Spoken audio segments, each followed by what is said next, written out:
derjenige, der hier verliert, ist Herausforderer Nummer 1 auf den Loserweight Championship. Der ist es! Was ist das?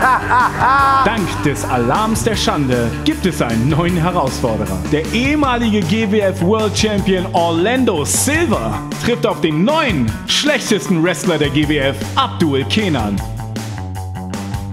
Joshua Amaru und Pascal Spalter gehen Arm in Arm hier als die ersten Sieger aus Pick Your Poison. Auf der einen Seite Pascal Spalter und Joshua Amaru, die beiden schwersten Wrestler der GWF, gegen das Schüler-Mentor-Duo aus Crazy Mike Chair und Ronaldo Shakiri. Außerdem Mixed Tag Team Action, die Kriegerin Xara und der vierfache Kampfkunst-Weltmeister Fast Time Moodo gegen die Dazzling Diva Xara Grace und die Kampfmaschine Rambo. Seit einem Jahr warten wir auf diesen Kampf.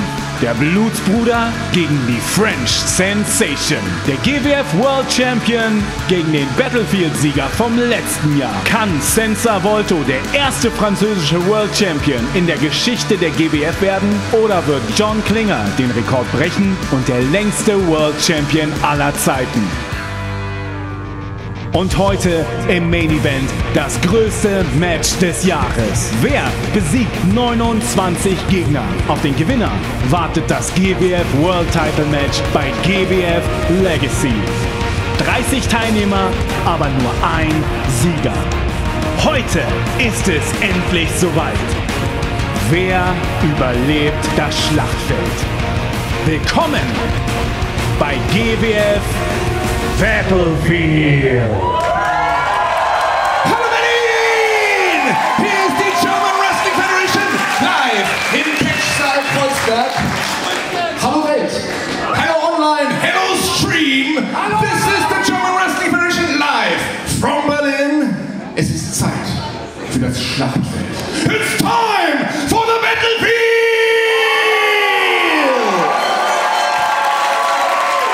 Das erste Match ist ein Tag-Team-Match, angesetzt auf einen Fall.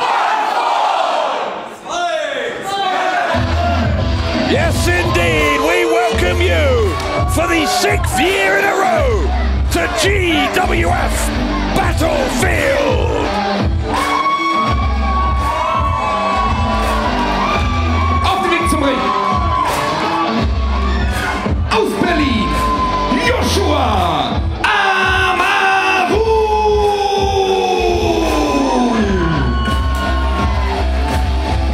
Sein Tag-Team-Partner, ebenfalls aus Berlin. Er ist der Held der Hauptstadt, Mann der Zeitgeschichte, Stern von Berlin, the German Heavyweight. Oh, hang on now, Spalter's grabbed the microphone from Olaf, our ring announcer. Well, we know that Crazy Mike Chair and Ronaldo Shakiri, the scheduled opponents for these two, are not able to compete tonight. We heard on our pre-show that Mike Chair is unwell and is not here. I'm sure Spalter wants to address that right now. Wie wär's, wenn ihr selber mal die Fresse haltet? Ja, ihr seht richtig, vor euch steht Pascal Spalter. Und ja, ihr seht auch richtig, vor euch steht Joshua Amaru. Gemeinsam sind wir die Helden der Hauptstadt. Und die Helden der Hauptstadt, wir sind dezent verwirrt über das, was hier gesagt wird. Es gibt ein Tag-Team-Match, es gibt das erste Match, aber das Tag-Team ist gar nicht vollständig, denn Crazy Mike ist leider heute krank. Husten, Schnupfen, Heiserkeit. Vielleicht hat er auch Schwindel, denn ich glaube, er schwindelt. Er labert Scheiße. Er hat keinen Bock, gegen die Helden der Hauptstadt in den Ring zu steigen. Er hat keine Lust, sich plätten zu lassen. Er hat keine Lust, sich spalten zu lassen. Er glaubt wahrscheinlich selber nicht mal daran, dass er mit seinen alten Jahren noch irgendwas reißen kann. Da hilft ihm auch nicht sein Tag-Team-Partner Ronaldo. Crazy Mike hat heute Abend entschieden, nicht nur euch im Stich zu lassen. Er hat Ronaldo im Stich gelassen. lassen und jetzt lässt ihr uns im Stich auf dem Weg nach ganz oben. Aber was will man sonst erwarten? Ich frage mich, ob Ronaldo eigentlich auch das Gefühl hat, dass an seiner Seite inzwischen schon ein Opa steht. Oh, hold on a second. It seems like Ronaldo Shaqiri has heard enough.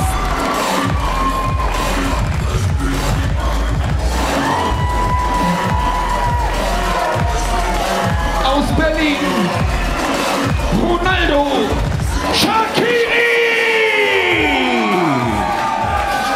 Pascal Spalter bad-mouthing Ronaldo Shaqiri and his tag team partner, Mike Chair. Shaqiri, though, has entered into a 2-on-1 situation here. Nuranagi on Yoshua Amaru. Shaqiri clearing the ring. Oh, hang on. Spalter back in. Oh, Spalter with that clapperboard right across the back of Ronaldo Shaqiri. What a volatile way to start out this year's Battlefield. Shaqiri being assaulted here, being double teamed by Pascal Spalter and Yoshua Amaru. Oh, wait, here come the tag team champions, the Stübing brothers and their trainer, Ahmed Chair. Ahmed Chair is the brother of Mike Chair.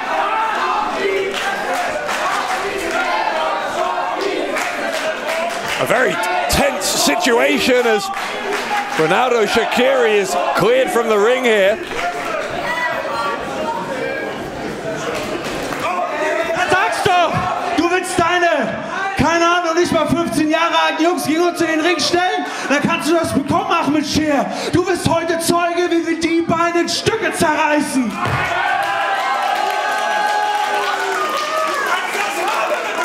Pass auf, du hast eine große Schnauze, wenn er nicht da ist. Mein Bruder ist verletzt, sagst du, okay, pass auf, hier sind zwei Jungs, die es mit euch aufnehmen können. Ihr wollt ein Tag Team Match, ihr könnt ein Tag Team Match bekommen. Und zwar jetzt, sofort, hier. Also damit nicht Crazy Mike, Chair und Ronaldo Shaqiri gegen Joshua Amaru und Pascal Spalter, sondern Tom Stübing, Tim Stübing, the future of catch, die Stübing Brüder! Well, you heard the confirmation from our ring announcer. In the absence of Ronaldo Shaqiri and Crazy Mike Chair, the GWF Tag Team Champions, Tim and Tom Stübing, are going to take on Pascal Spalter and Yoshua Amaru. Title's not on the line here, but nonetheless, a big challenge for our young tag team champions. The size of Spalter compared to Tom Stübing. The disrespectful slaps from Spalter. Tom Stübing trying to stand up for himself. It's been a fiery beginning to Battlefield 2021 as Tom Stübing looking for the arm drag. Spalter would not go down. And now Pascal Spalter going to launch Tom Stübing across the ring. Stübing rolling out of the way as Spalter came charging back in. Oh my goodness. Heavyweight shots from the German heavyweight, the star of Berlin. Of course, this tag team of Pascal Spalter, Yoshua Amaru, relatively new. Spalter impressed with what he saw from Amaru when they competed against each other a couple of months ago now, and as I understand it, as Tim Stübing takes the fight now to Pascal Spalter.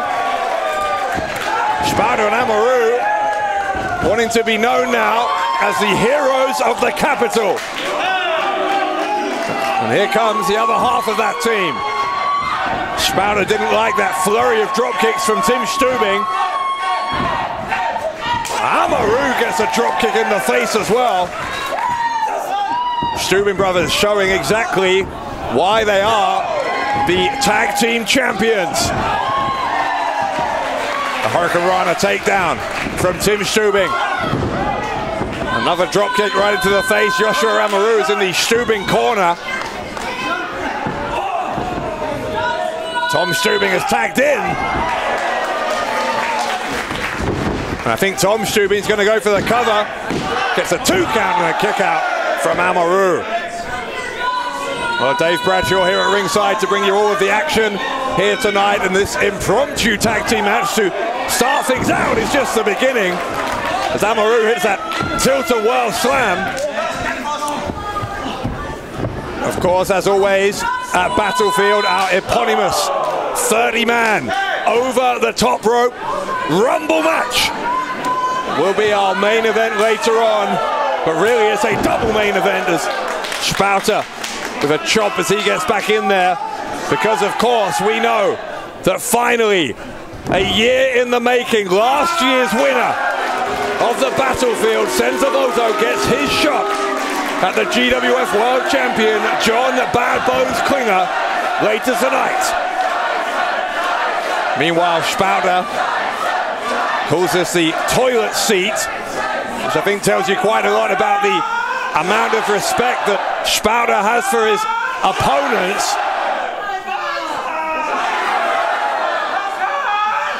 If you speak German, you'll be able to hear how much respect our fans have, or rather don't have, for Pascal Spalter, who goes for the cover here. Left shoulder pops up for Tom Stübing to keep the tag team champions in this one. Of course, you've got to believe that if Spalter and Amaru were to defeat the Stübings, and that would have to put them in line for a tag team title opportunity. Amaru has Tom Stübing isolated in the corner of the Heroes of the Capital and now slams him down. Big side suplex into a cover from Amaru. Kick out by Tom Stübing.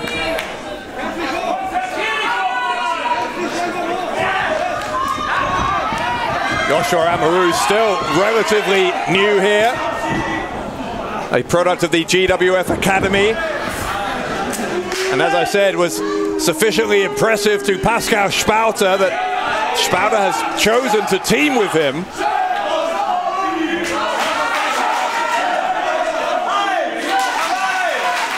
Spalter choking away at Tom Stübing, and now Amaru doing the same.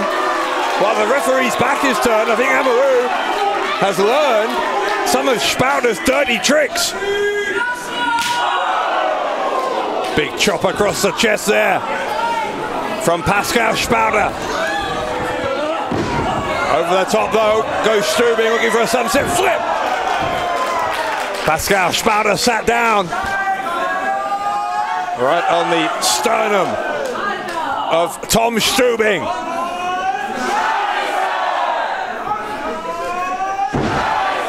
Spalter once more bringing his entire body weight down onto Tom Stübing. Amaru tags in. Joshua Amaru to the ropes. Big kick right into the abdomen of Stübing. Goes for a cover, another kick out. Tag team champions hanging in there. And now Amaru sends Tom Stübing into the corner once more. Tom gets his boot up into the face of Amaru. And Tom Stübing trying to get to his brother. Amaru didn't let him get there. It's a lung blower though from Tom Stübing. And now Tom Stübing makes the tag to Tim. Here comes Tim. Another one of those trademark drop kicks, and one to Amaru for good measure. Tim Stübing backing Spalter into the corner, sending him flying into his own tag team partner. Spalter catches him. Stübing escapes out the back, hits an enziguri. And now off the middle turnbuckle, tiny Tim Stübing with the missile drop kick.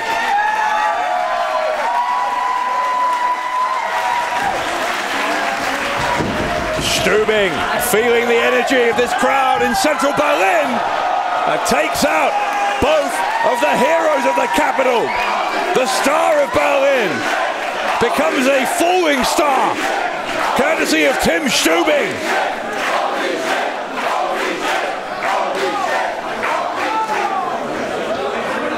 A wild atmosphere here in Fessau-Kreuzberg.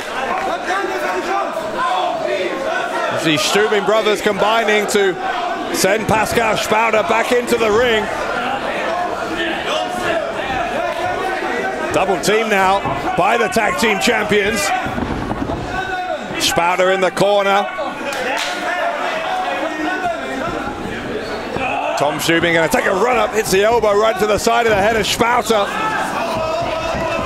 Tim Stübing with the running knee into the temple of the former three-time world champion. Tom Stübing launched into Spalter as well. Tom will try and hook that big tree trunk-like right leg. Was able to get a 2 count, but not a 3.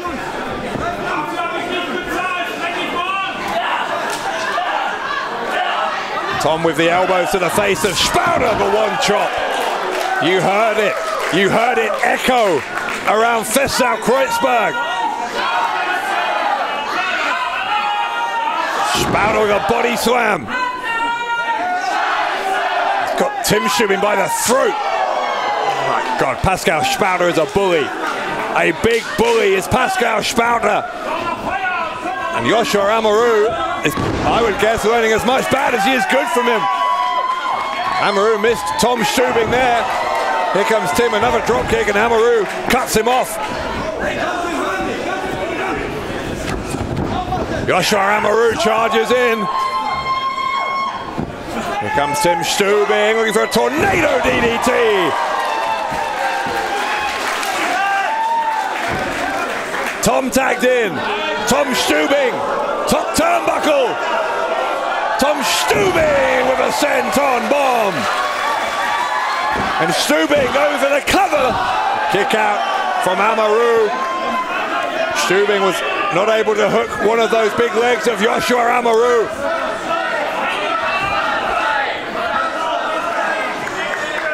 Amaru considerably bigger, considerably more powerful than Tom Stübing. Amaru made the tag to Spalter before Stübing was able to get to him.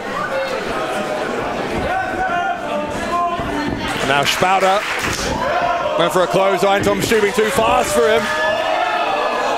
Looking to spin round and round. Takes him down with the head scissors.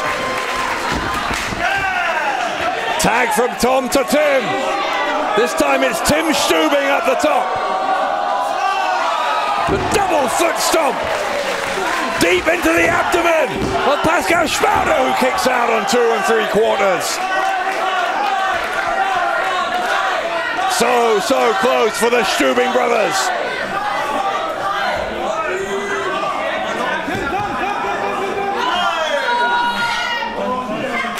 Tim Stübing trying to regain his bearings. You can see Ahmed Chair talking to Tom Stübing in the corner.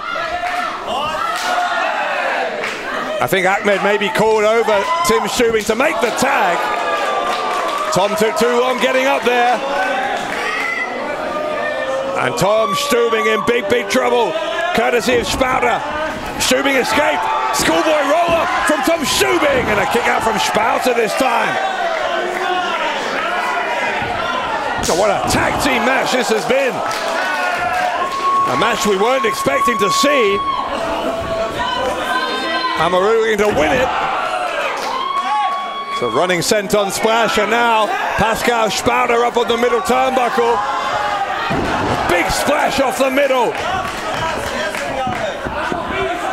I think Amaru's legal. A miscommunication there, but he goes for the cover. The shoulder goes up from Tom Stübing.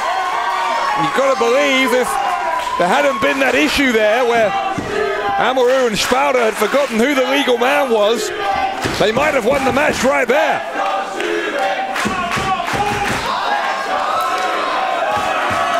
What's this now? Spalter has a chair. Pascal Spalter is bringing a chair into this.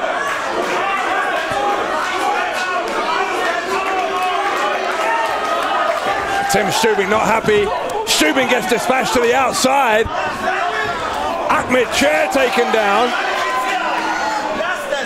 The referee is warning Amaru quite rightly, he'll be disqualified. The spear! Oh my God, what a spear! Well, who's that? Oh, it's Ronaldo Shaqiri, he's back! Ronaldo Shaqiri! Climbing back into the ring. Shaqiri had seen enough. Also Kampfabbruch. Mit welcher offiziellen Entscheidung des Referees in diesem Match? Referee is explaining that he's had to call the match for Spalter and Amaru, the heroes of the capital, via disqualification. Also das war die entscheidende Frage. Disqualifikation durch den Eingriff von Ronaldo Shaqiri zugunsten des Teams der Stübing-Brüder und damit die Gewinner durch Disqualifikation Joshua Amaru und der Held der Hauptstadt, Mann der Zeitgeschichte, Stern von Berlin, the German Heavyweight Pascal Spalter. Now, ultimately though, I think Spalter and Amaru were possibly about to get disqualified. Well, they're celebrating victory, but it is a hollow victory. And more than anything else, you've got to think that leaves pretty serious unfinished business between the heroes of the capital, Ronaldo Shaqiri and his tag team partner, Crazy Mike Chair. The Stübings walk out of here, but the tag team champions have lost via disqualification. Das nächste Match ist ein Titelmatch. Um einen Titel, den keiner haben will. Denn wer diesen Titel trägt, ist der offiziell schlechteste, darf man nicht sagen, schlechteste soll man sagen, aber der offiziell am wenigsten erfolgreiche Wrestler der German Wrestling Federation. Denn es geht in einem Match um einen Fall, um den German Wrestling Federation Loserweight Championship!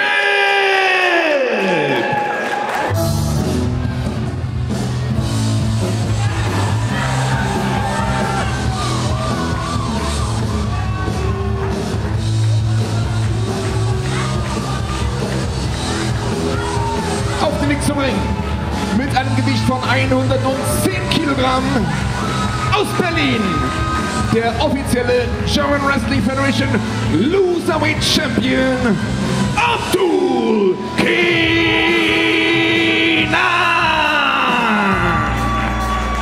Well, Abdul Kenan's young career has gone from bad to worse since GWF returned earlier this summer, culminating, of course, in him finally becoming the Loserweight champion last month at Pick Your Poison.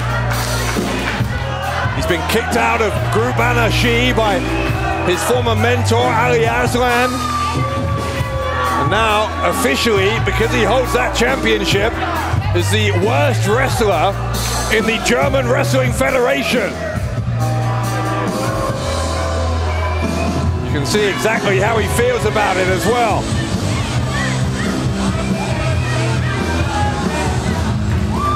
His opponent, though, was selected at that same event, Pick Your Poison, by the Alarm of Shame. Der Champion und nun der Herausforderer, the Challenger.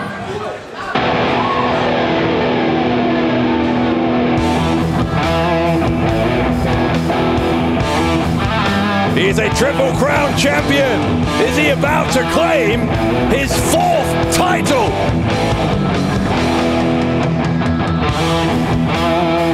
Auf dem Weg zum Ring. In Begleitung seines Blutsbruders Erkan Sulzani. Mit einem Gewicht von 95 Kilogramm. Aus Mexico City, Mexiko.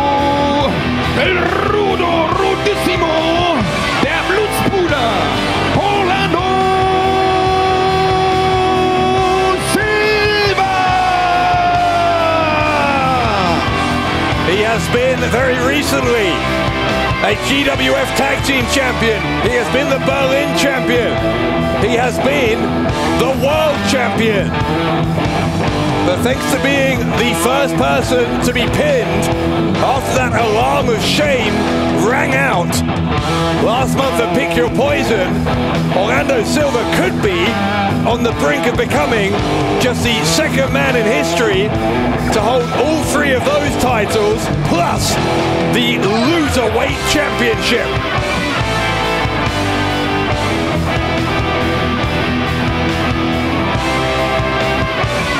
It would be an inauspicious moment in Orlando Silva's career.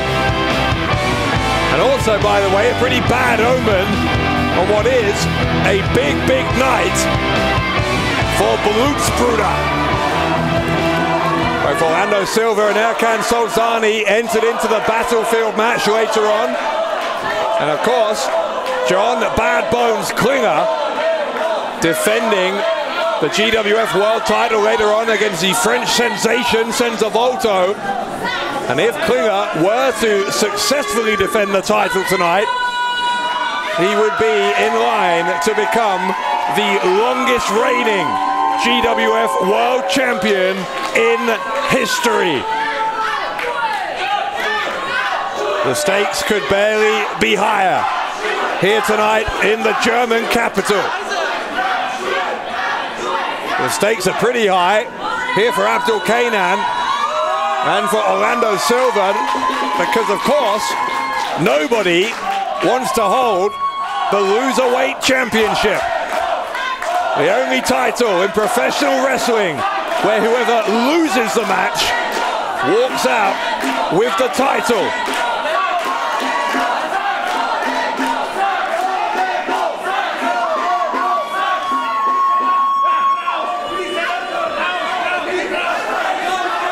You can see Orlando Silva obviously resents even having to compete in this match. He thinks he's above it.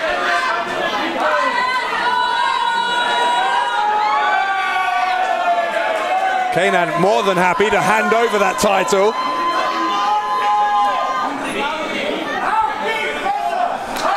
Silva doesn't want it either, but one of these two men is walking out of here with that Loserweight title. It would quite honestly be a shocker if it was Silva, but it could be, because there's Abdul Kenan taking him by surprise. And yeah, you can see him indicating with his hand that he was not far away at all from taking Orlando Silva by surprise.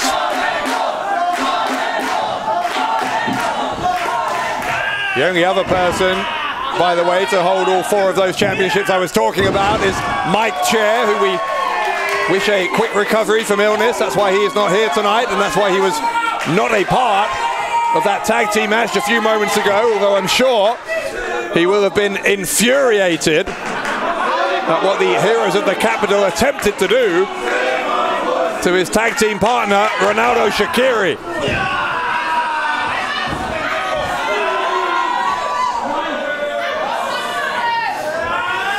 Silva has a headlock, but Abdul Kenan's going to send him to the ropes.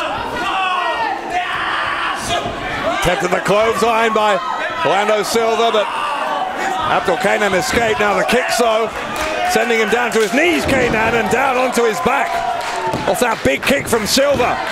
Silva goes for the cover, Kenan kicks out. Abdul Kenan determined not to let his shoulders stay on the canvas for a full 3 seconds after what has been, I'm sure, the most embarrassing month of his career as the holder of the Loserweight title.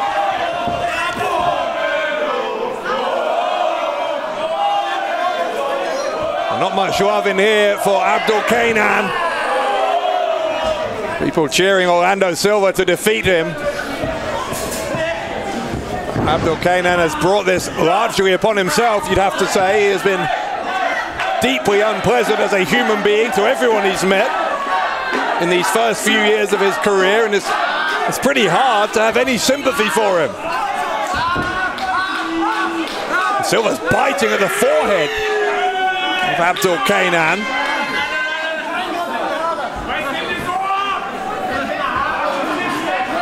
These two, by the way, have never faced each other in a singles match before. Kenan trying to get some traction here against Orlando Silva, who's slapping him back. Silva went low, and now I'm not really sure what happened there. Orlando Silva seemed to be hitting himself. There's an inside cradle from Abdul Kenan. Orlando Silva is nothing if not eccentric. Kenan trying to remain focused here despite the unorthodox tactics of his opponent. There's a snapmare takedown from Orlando Silva. Silva drop kick right between the shoulder blades. Hooks both legs of Abdul Kenan, who still was able to kick out. And Abdul Kenan continues to retain some hope that he will not retain the loserweight title when he walks out of Battlefield.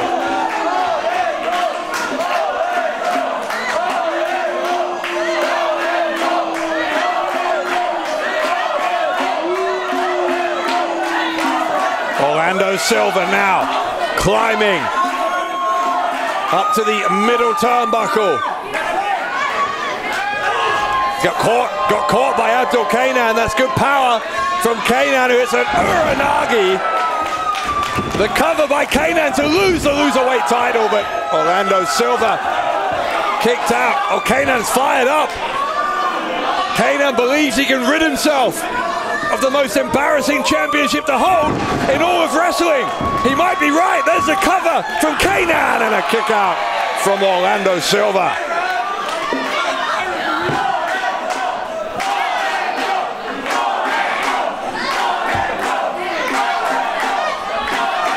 Abdul Kenan with a grimace on his face as he realizes that may have been a golden opportunity to win the match. It passed him by.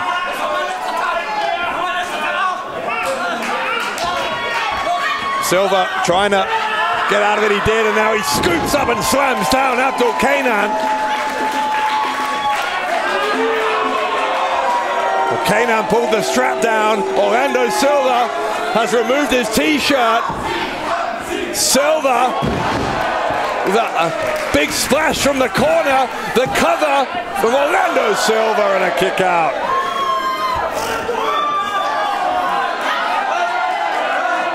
Well, hang on. Here comes Erkan Solzani, one of Orlando Silva's buddies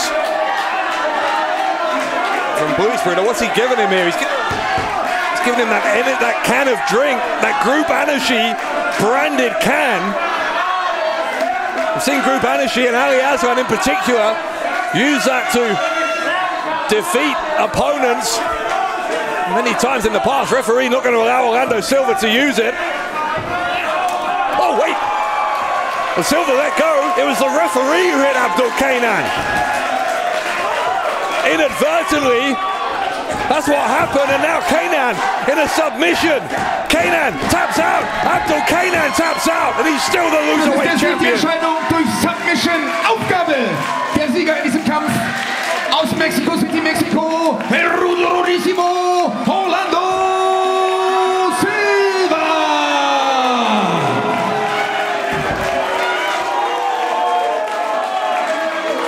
Und damit weiterhin der schlechteste Wrestler der German Wrestling Federation und weiterhin German Wrestling Federation Loserweight Champion Abdul Kenan. Well, there is a certain sad irony that it is that Group Anashi drinks can that cost Abdul Kenan the chance to rid himself of the Loserweight title.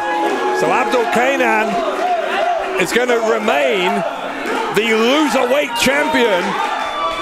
Orlando Silva and Erkan Solzani with a successful beginning to what is, as I said, a big night for Brüder. Well, normally at the end of a championship match, if you hear your own music, you're pretty pleased because it means you're still the champion. Abdul Kenan is still the champion, and as you can see, he is anything but pleased. Kenan remains officially the worst wrestler in all of GWF. He could not defeat Orlando Silva here tonight, and he is still the Loserweight champion.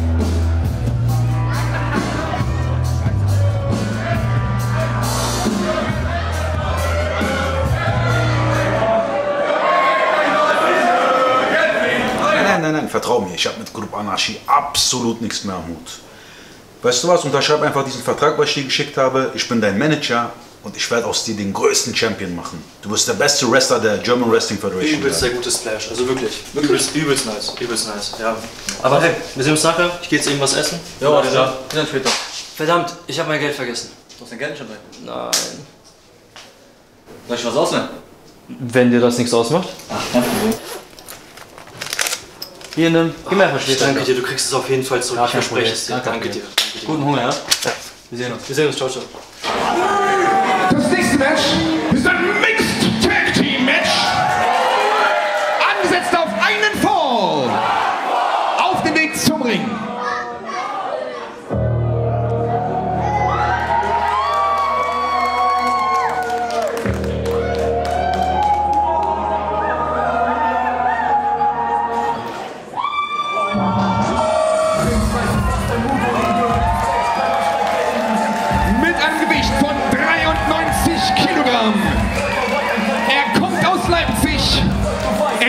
Vierfacher Kampfkunst-Weltmeister und sein Name ist Programm. Er ist First Time Moodo! Well, I'm confused to see Aitash Bahar giving someone money. That seems to be the most generous thing I've ever seen him do. But anyway, Fast Time Moodo on his way to the ring for a mixed tag team match.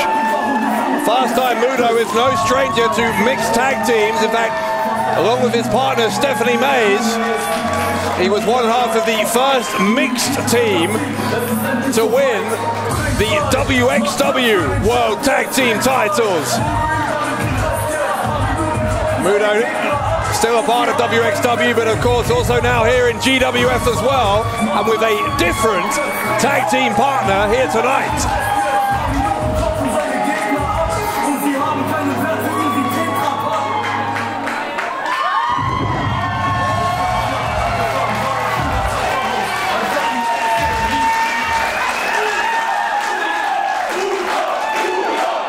Great support here for Fast Time Moodo. Listen to this. Und jetzt seine Tag Team Partnerin.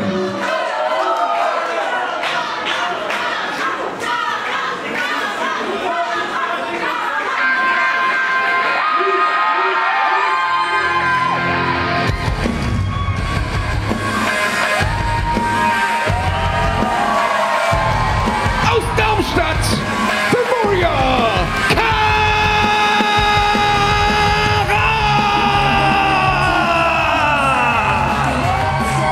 Xara was part of Who's Next Revolution.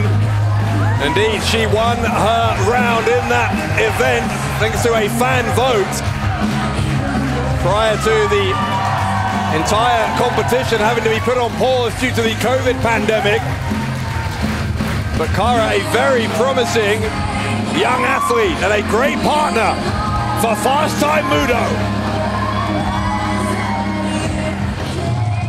Und ihre Gegner.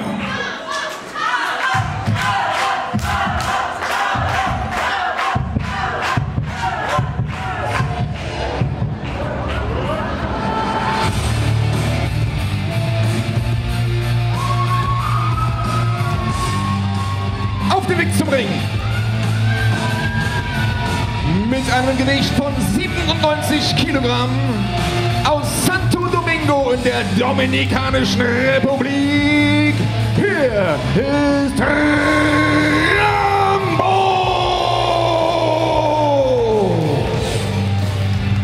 Rambo back for the second month in a row. He had a surprise defeat to Aitash Bahar last month at Pick Your Poison. So he'll feel like he has a point to prove here. Much like Fast Time Moodo, he has a very accomplished tag team partner who, like Xara, was part of Who's Next Revolution.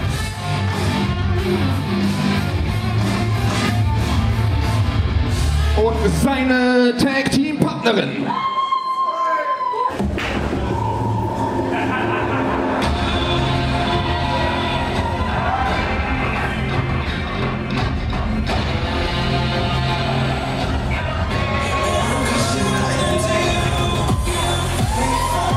Aus Erlangen in Deutschland, the Dazzling Diva, Xara Grace. The dazzling diva, Xara Grace, who much like Xara, won her round of fan voting at Who's Next Revolution. So you can expect there to be a huge amount of personal competition, rivalry between Xara and Xara Grace.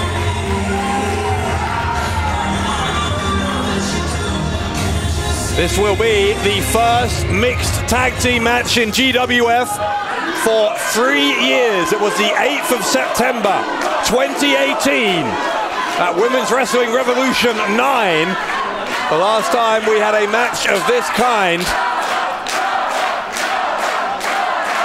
And it will be the two female athletes, Xara and Xara Grace, to start things out as the bell rings.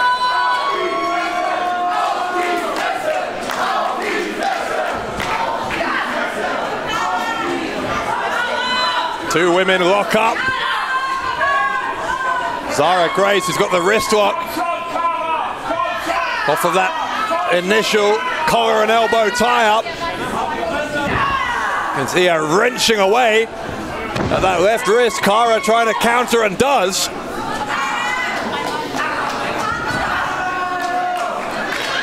Xara cinching down, but Xara Grace with a counter of her own, and these two women showing in the opening moments of this match just how evenly matched they are.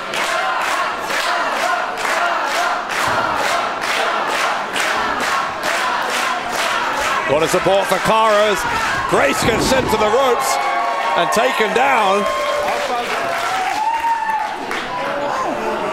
Xara, I think, looking for a figure four leg lock maybe.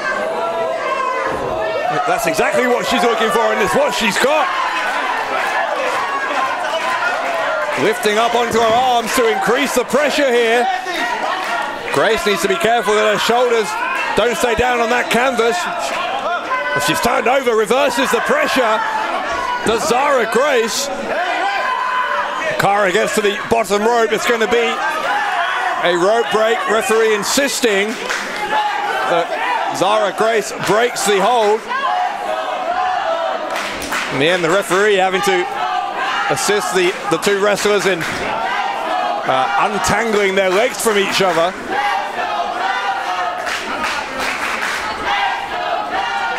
A shoving match ensuing in the middle of the ring now. This is turning into a fight, just a brawl. I told you it would be competitive between these two. It certainly is that. Spilled to the outside now.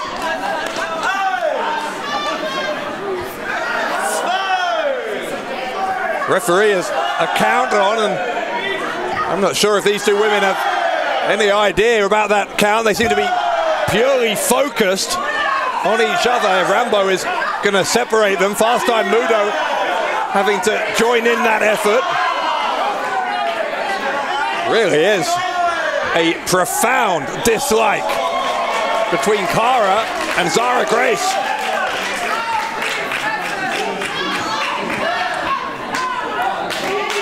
Xara, I think, heeding the advice of her tag team partner, Fast Time Moodo, by tagging him in, and Rambo tagged in for his team as well.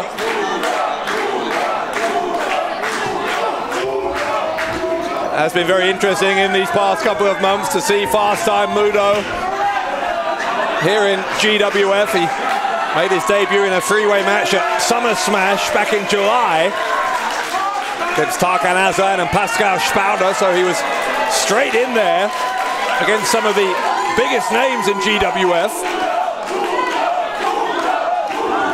Happy-go-lucky fun-loving guy is Fast-Time Moodo, but he is dangerous as well. Very well versed in martial arts, black belt in karate. Been a martial artist since he was a young child. Rambo with a very smash mouth style from the Dominican Republic, of course. He's been competing all around Europe, and just prior to the pandemic spent some time in Japan as well. Shoulder block from Rambo sent Moodo down, and now Moodo into the corner, leapfrogs out of the way of Rambo. There's one of those kicks, martial arts style kicks from Fast-Time Moodo.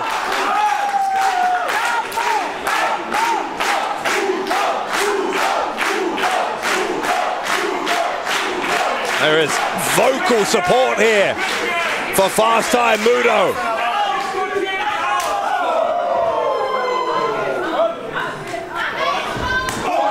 Look at that kick. Goodness me. Such power behind those kicks, but Rambo with plenty of power behind his chops as well.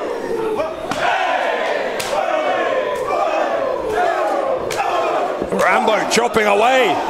Moodo in the corner. Moodo fights back with his kicks. Moodo, kick after kick here against Rambo.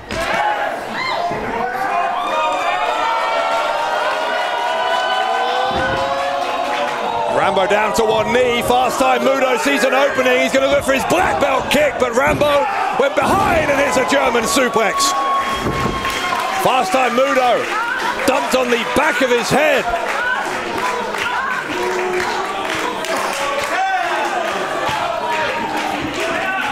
Xara Grace tagged in.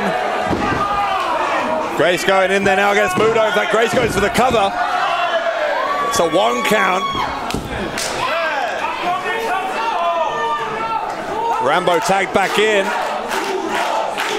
So it's a quick cameo there from Grace against Moodo, but we're back to this Moodo-Rambo rivalry that we've seen over these past few minutes. The strength of Rambo. Rambo with the suplex. A delayed vertical suplex from Rambo, who goes for the cover and gets a 2 count before Fast-Time Moodo got his shoulder up off the canvas.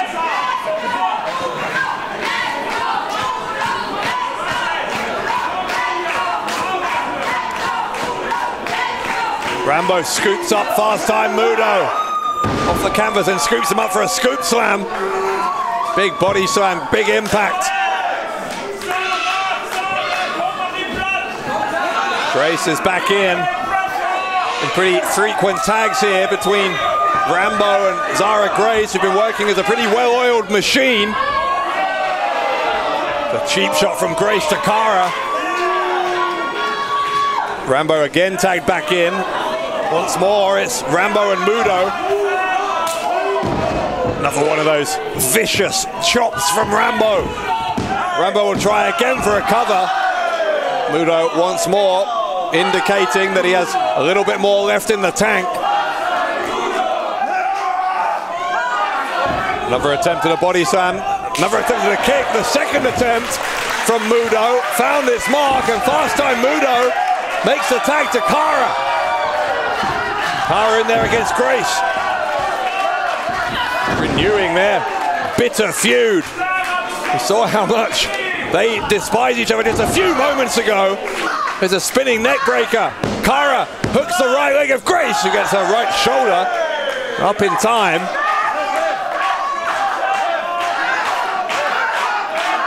What a night we are having here at Battlefield. Of course, the 30-man Battlefield match still to come. Winner of that gets a shot at the GWF World title at Legacy. This year's Legacy taking place on the 14th of November. It's Xara now taking the fight to Rambo.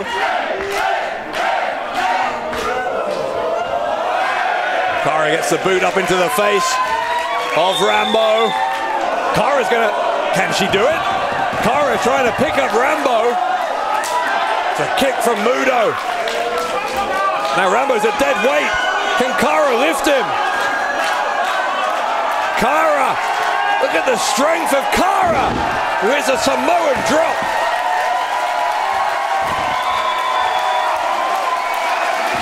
Xara can't quite believe her own strength.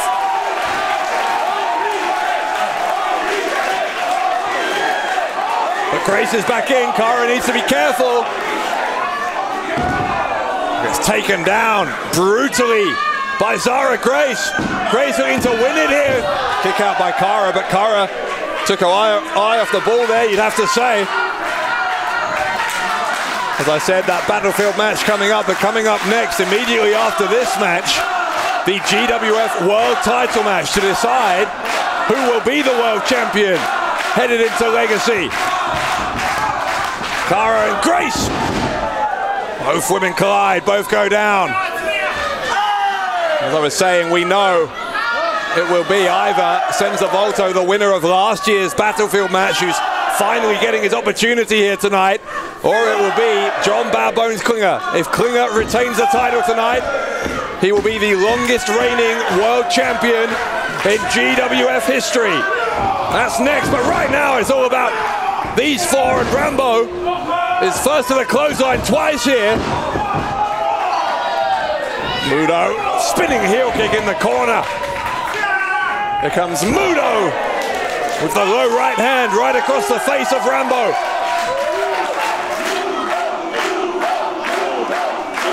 Fast time Moodo. The double foot stomp right into the back. Goes for the cover. A lateral press and a shoulder up from Rambo.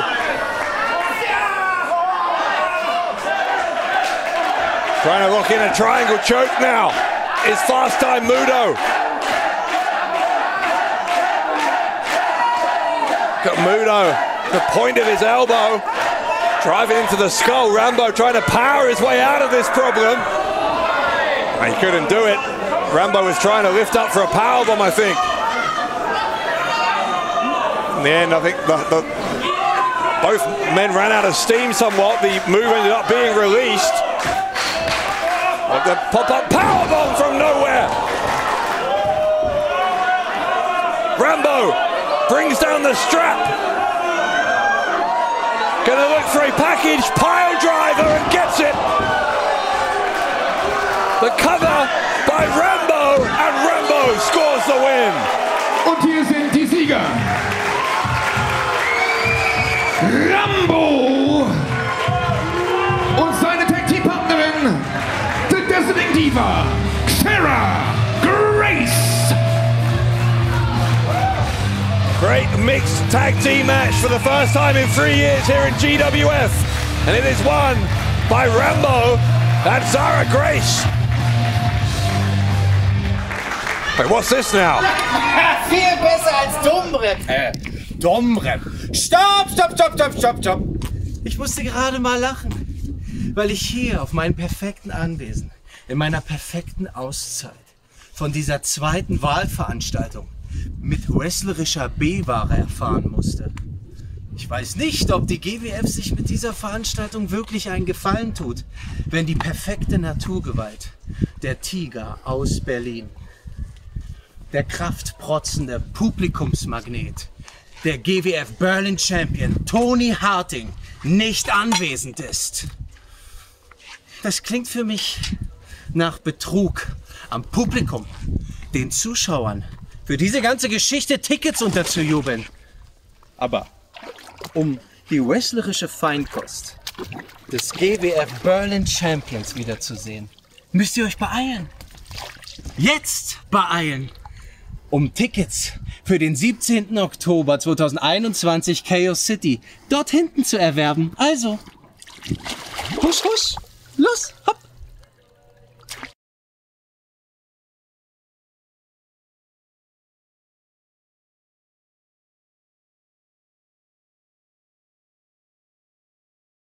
John Bad Bones Klinger. He is without doubt the most dangerous man in European wrestling. Ich bin der GWF World Champion. How many more hundreds of days will that man continue his reign atop the GWF mountain? Für die nächsten 10.000 Jahre. So many have tried to stop him. Nobody has succeeded. But there is something in the air tonight. Volto wins it! Senza Volto the winner of the 2020 Battlefield! He has outlasted 29 others in the Battlefield match for a guaranteed world title shot! Senza Volto will face John Bad Bones Klinger with the GWF Championship of the world at stake! The sky's so far away tonight, but I can't lose this one. Get a bright of a falling night. Thought that I was fit to fight. I mean, that's the mask of Senza Volto. What are you doing? Don't do that! Goodness sake! The symbolism here, apparent. Das war nur ein bisschen von dem, was mit Senza Volto macht.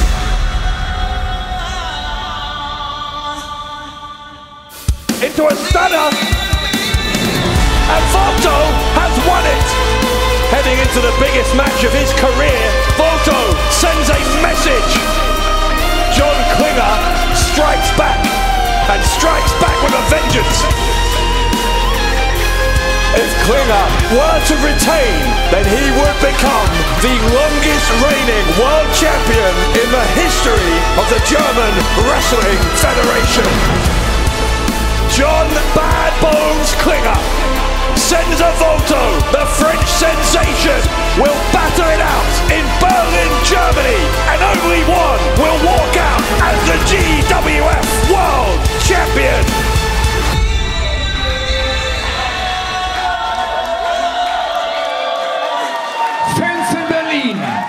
Online und im Stream. Es ist Zeit für den ersten Hauptkampf, den ersten Main Event bei German Wrestling Federation Battlefield 2021. It's time für den Kampf um den Titel der Titel. Das nächste Match ist angesetzt auf einen Fall und es geht um den German Wrestling Federation World Championship. Auf den Weg zu bringen, der Herausforderer.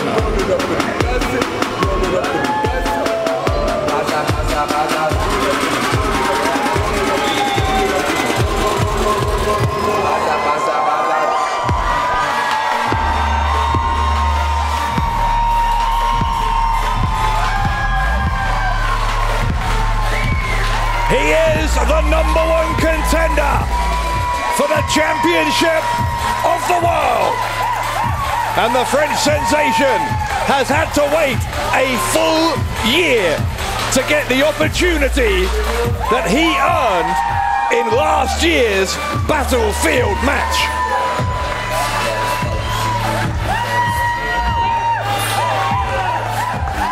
Looking to make history tonight in Berlin and to become the first Frenchman to ever hold the GWF World Championship.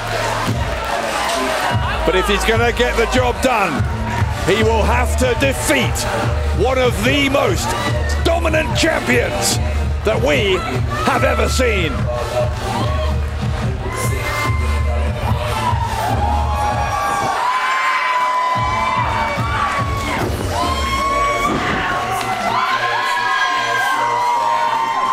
Senza Volto seems ready. He was born ready, born for this moment against the most dangerous man in European wrestling.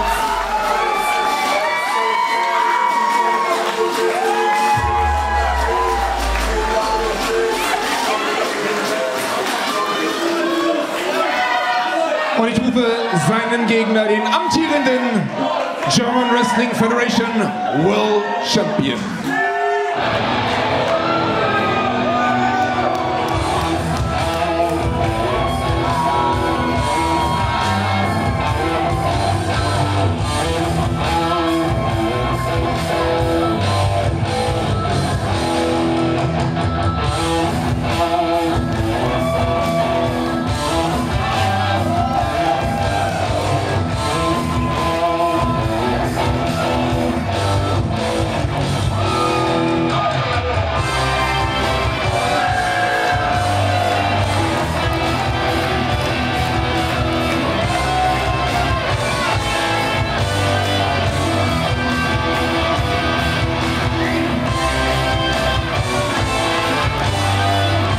Between 1999 and 2002, Too Cold Scorpio set the record for the longest GWF World title reign in history at 877 days.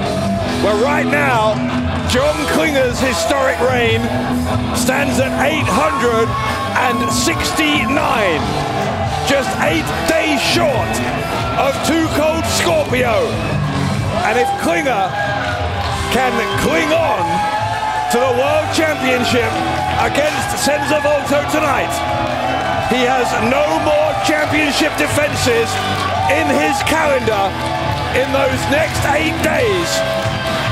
So John Klinger would make history and become the longest reigning champion ever.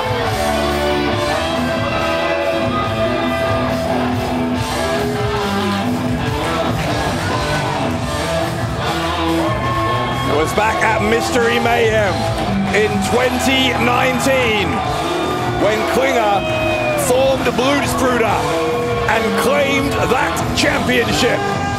He has held the gold throughout a global pandemic, and Bad Bones has no plans to slow down now. Let's go to our ring announcer Olaf for the official in-ring introductions.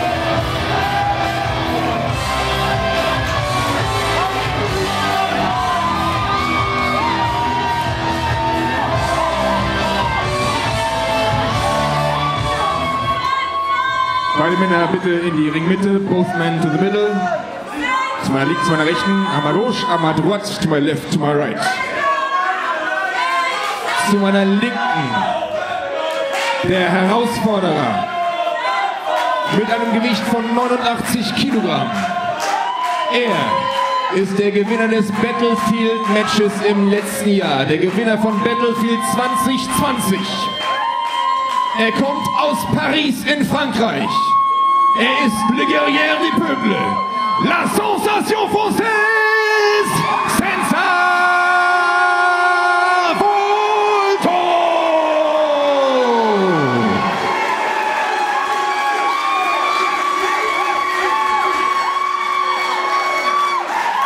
Zu meiner Rechten sein Gegner. Wow!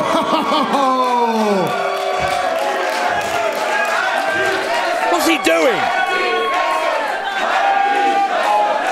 Give Olaf the microphone back. What are you doing?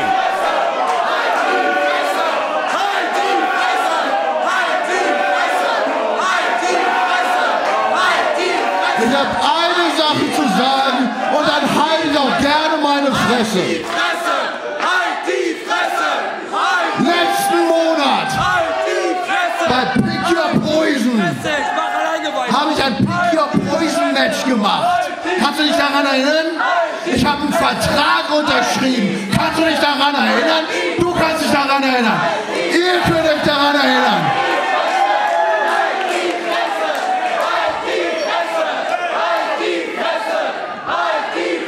Und du, Senza Volto, du hast ein Pick Your Poison Match noch nicht bestritten. Und wie wär's denn einfach, wenn du es einfach jetzt bestreitest? Und hier ist dein Gegner. What? Now hold on a second. John Klinger trying to claim that Senza Volto is having his match, his Pick Your Poison match now. Also das ist der Gegner für Senza Volto an dieser Stelle aus Belgien, the Belgian War Machine, Mike the Vecchio. And Klinger has chosen the same man who Volto chose for him last month, the Belgian War Machine. This can't seriously be happening.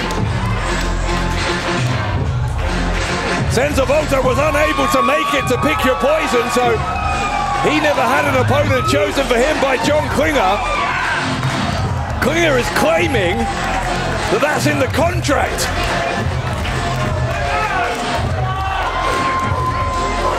So I assume what's going to happen here is that Senza Volto is going to face Mike Vecchio, and then regardless of the outcome of this match, immediately afterwards, I suppose, we're going to see Senza Volto against John Bad Bones Klinger.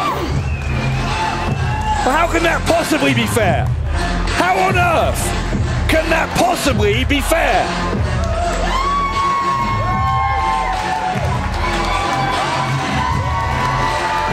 Look at the size of this man.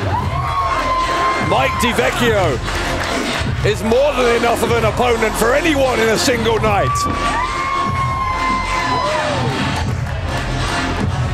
Yeah, Volto's not happy. I can understand why. Why has Vecchio agreed to be a part of this? I mean, I guess the logic on Vecchio's part must be if he defeats Senza Volto and then Volto goes on to become champion, then Vecchio, regardless of what happens in the Battlefield match, has a pretty good claim to having earned a shot at the world champion.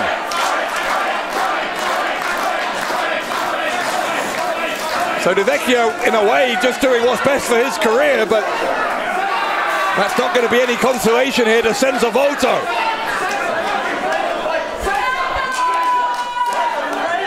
Well, we expected twists and turns tonight. We didn't expect this. The bell rings, and an impromptu, I was going to call it a warm-up match, but it's hardly a warm-up match against someone the caliber, the sheer size and power of Mike Vecchio.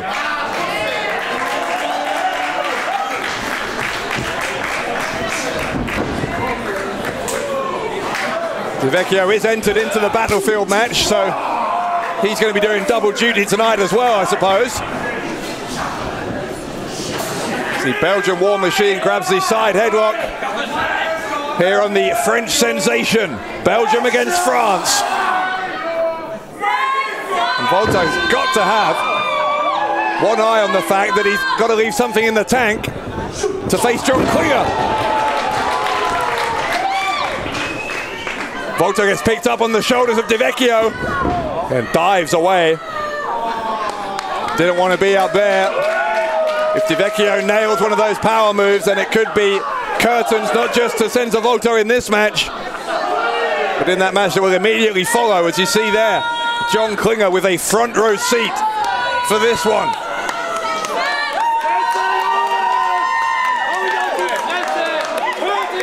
I still can't quite believe that this is happening. Senza Volto has waited a year since winning last year's Battlefield match, defeating 29 others, including Mike Vecchio, by the way, in order to earn his opportunity at John Bad Bones Klinger.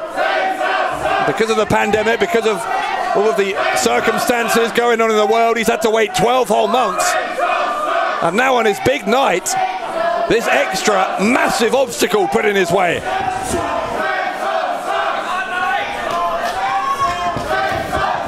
Volto with a snapmare takedown kick to the back of Mike Vecchio.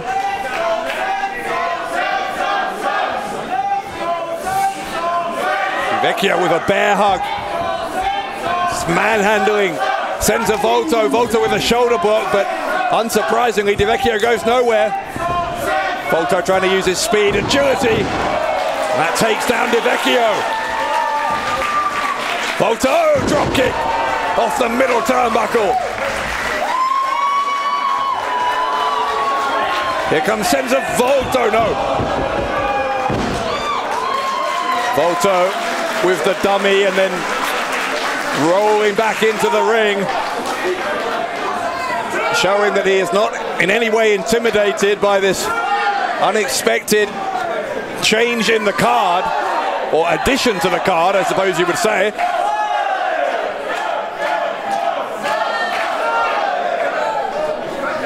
This could backfire for Vecchio as well, by the way. If Vecchio ends up having an early draw in the Battlefield match, he's going to have to last the best part of an hour, potentially. You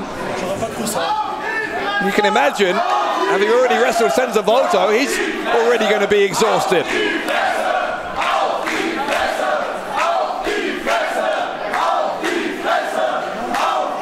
Nose to nose now, Senza Volto, Mike Vecchio. Volto goes underneath, slaps Vecchio in the chest. French sensation off the middle rope, top rope, middle rope, top rope. And an arm drag on Mike Vecchio. On victory roll, the shoulders of Vecchio go down, but only for a 1 count. Kick to the shin, roundhouse kick, doesn't find anything. Volto using the ropes again. Volto got caught. Senza Volto got caught. And this is trouble. Big trouble. Volto was able to land on his feet. Comes a handspring. Oh, caught on the shoulders. Caught on the shoulders of Mike Vecchio. Elbows his way free. Again looking for the handspring. This time no. Tried for the cutter. Vecchio wouldn't go down and instead a backbreaker. Once more with Senza Volto on his shoulders. Volto pounding away at the skull here, trying to release himself. Down into a fireman's carry position, but he's still not safe. Now maybe he is. He's gone behind. There's a counter from Vecchio into a rear waist lock. Volto got the boot up and now to the ropes. Number 1 contender, but he charged into a clothesline from Mike Vecchio. The Belgian War Machine with the cover on the number 1 contender who kicks out on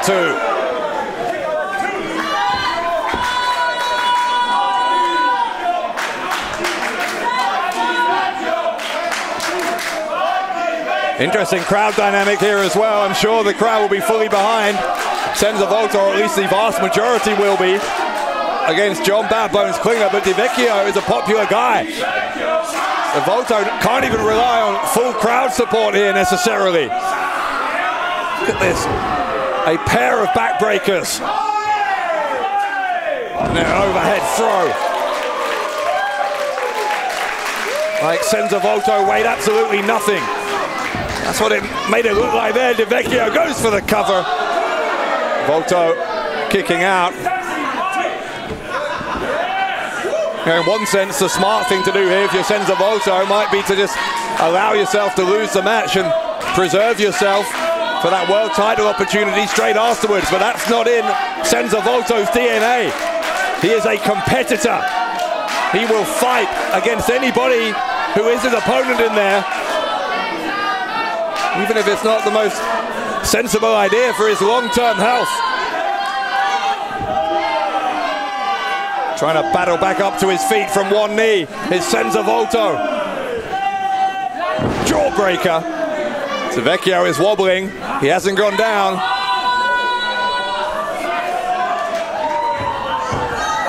Now trying to stretch, but you see Vecchio held onto that left leg, blocked Senza Volto, and then hit him hard, right in the stomach.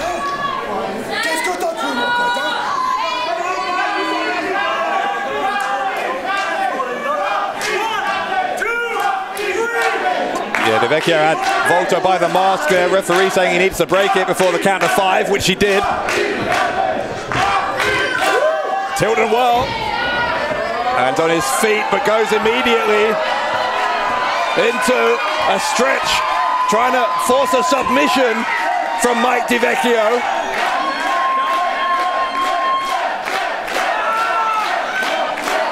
Senza Volto stretching out the Belgian War Machine.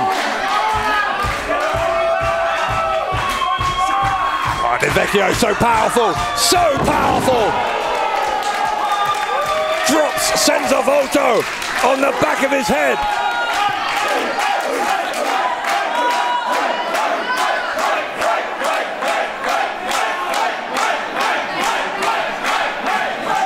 The atmosphere in here tonight is something else, I tell you. Here's the cover from Vecchio, a kick out again from Volto. And every moment of this that passes, John Bad Bones Klinger, you can see him there in the front row, getting more and more happy, more and more confident that he is going to be able to pick the bones of whatever is left of Senza Volto.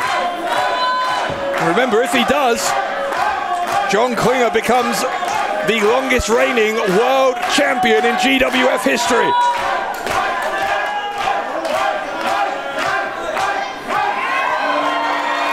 Defiant as ever, the French sensation. May have had his finger broken though. That defiance may have cost Senza Volto. Volto up on the shoulders of Vecchio. Volto again trying to elbow his way free. Repeated elbows, he's got Vecchio down. The power's back up. Volto up on the ring apron now. Tenacious there to force Vecchio to free him. Kicks Vecchio around the back of the head. Here comes Senza Volto off the ring apron. Volto again caught. Again on the shoulders. Once more with the elbows. Again able to free himself. Gets the boot up into the face. And now, oh my goodness, Vecchio's caught him. Vecchio catches him, he's looking for the powerbomb. Volto escaped out the back. Here comes Senza Volto. Springboard. The handspring into the back elbow.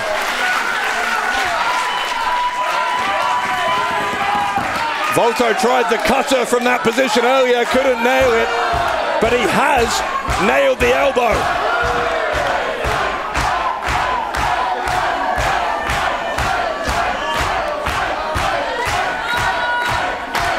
Senza Volto, Mike Vecchio getting to their feet, opposite corners of the ring. I'm sorry to harp on about it, but don't forget Volto's got another match to do. That's the context here. Volto another enziguri. Vecchio though gets the boot up. What a physical confrontation this has been. Volto sweeps the legs. Vecchio down. Volto, code red from Senza Volto. The cover and a kick out. A kick out again from the Belgian War Machine.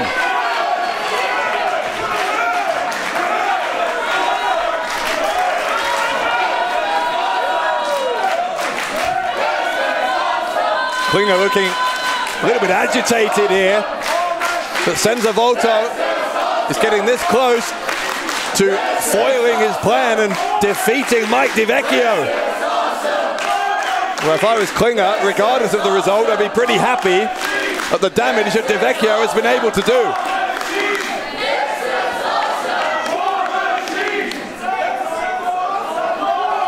Volto is first back to his feet here.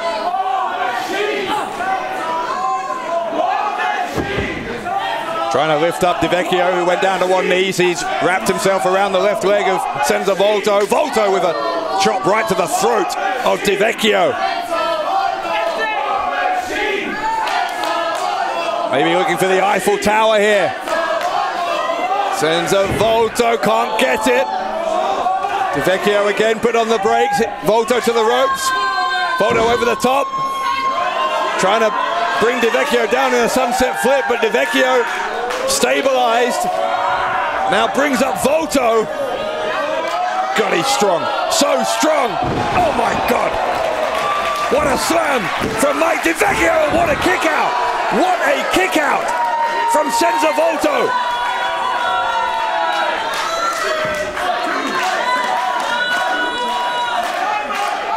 Goodness me. What a match this is.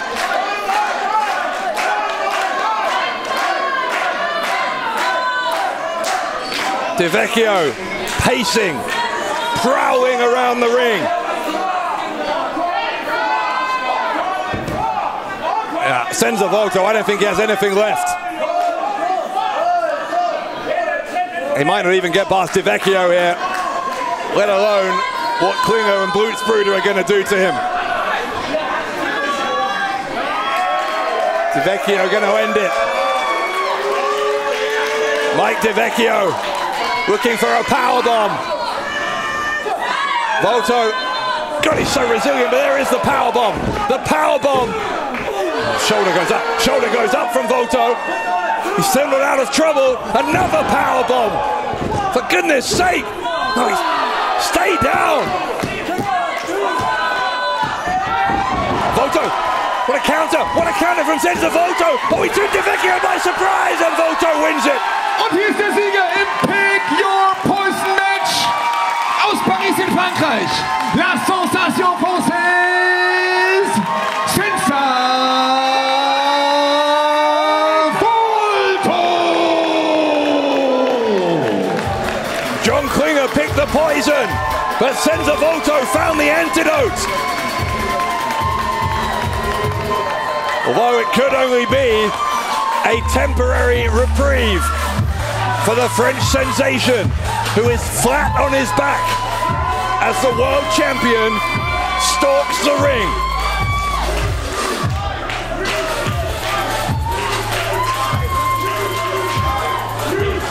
There's the rest of Brüder. Orlando Silva, Erkan Sobzani. You can see exactly what cogs are turning in the mind of Klinger. Der Sieger aus Paris in Frankreich, le guerrier du peuple, la sensation française, Senza Volto!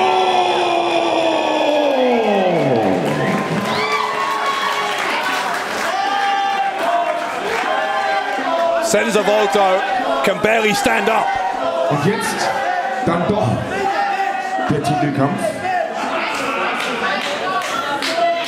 Senza Volto, gönne ich kurz noch die Pause. Ich habe ihn bereits vorgestellt. Ich präsentiere nun noch den amtierenden German Wrestling Federation Weltmeister. Nicht mehr zu meiner Rechten, aber dennoch im Ring. Mit einem Gewicht von 101 Kilogramm. Aus Bad Bone City, the Opportunist, der Blutsbruder, the most dangerous man in European Wrestling, der amtierende German Wrestling Federation World Champion, John Bad Bones Klinger!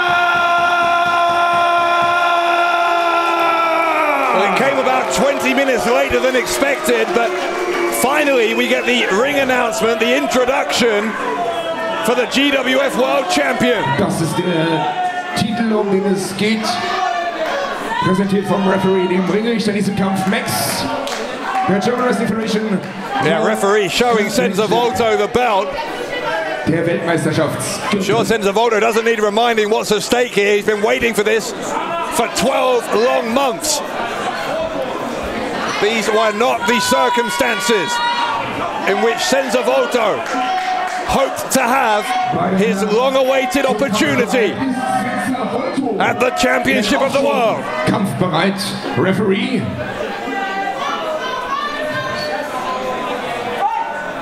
Big fight.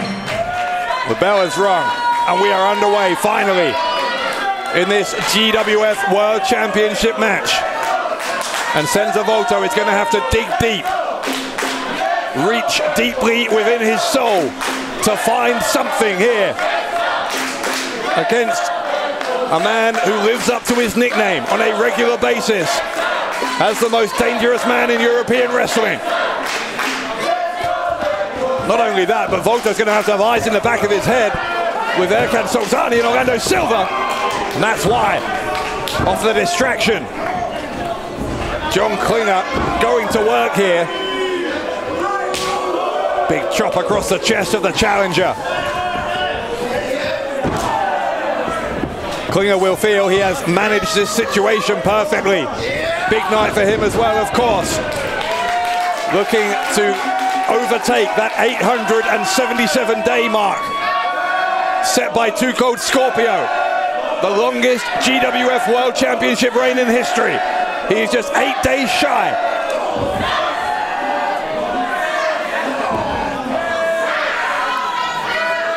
And now Senza Volto trying to send Klinger to the ropes. Klinger's just got more power in the arms and is able to take Senza Volto down.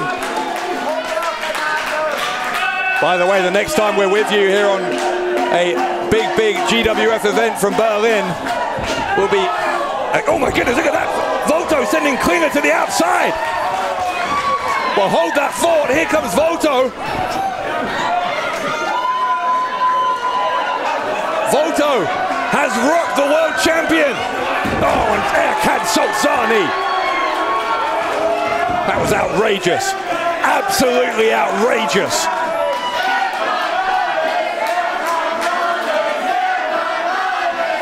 Here comes Klinger. The quick vertical suplex. And Klinger back in control. Well, as I was saying, next time we're with you, it's Chaos City 6 on the 17th of October. We know there won't be a World Championship match on that night because there will instead be the annual Chaos City match as the main event, which means whoever wins this will go on to Legacy on the 14th of November to defend the championship against whoever wins the Battlefield match coming up next. At the moment, it looks like it's going to be Klinger as he tries for, I guess, a pile driver here. Now he has Volto up on his shoulders. Volto with some deja vu from the situation he found himself in repeatedly against Mike Vecchio. And here's some more deja vu, the back elbow off the handspring.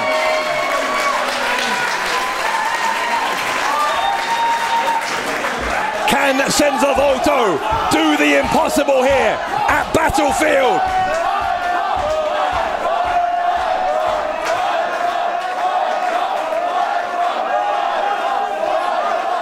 Volto crawling to the corner, pulling himself up.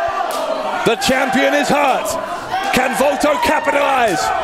So running uppercut in the corner. Oh, Klinger's going to follow him in with a chop.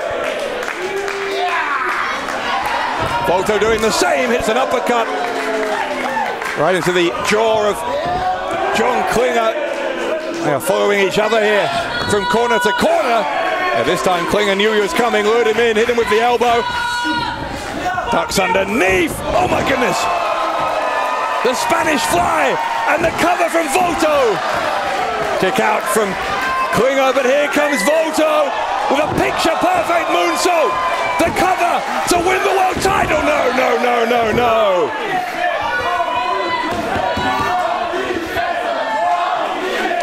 Senza Volto, despite the odds being stacked against him, just came within a quarter of a second of dethroning John Bad Bones Klinger.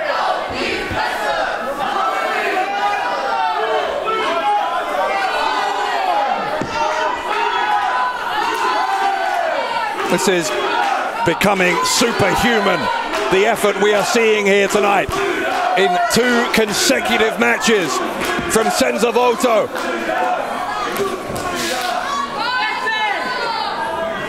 Volto looking, I think, for the Eiffel Tower. Klinger shoves him away, blocks the face, gets hit down lower instead, and now Volto will try again. He couldn't get it, And now the suplex. It's the half Nelson from John Klinger who kicks Volto in the head. Oh, Volto's unconscious. I think Senza Volto's unconscious. No, he's not. No, he's not.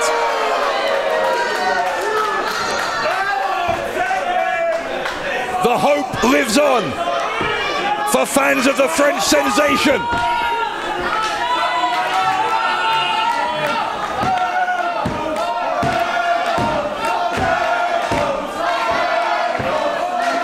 God, these fans are blowing the roof off here in Fessau-Kreuzberg tonight in this world title match, a year in the making.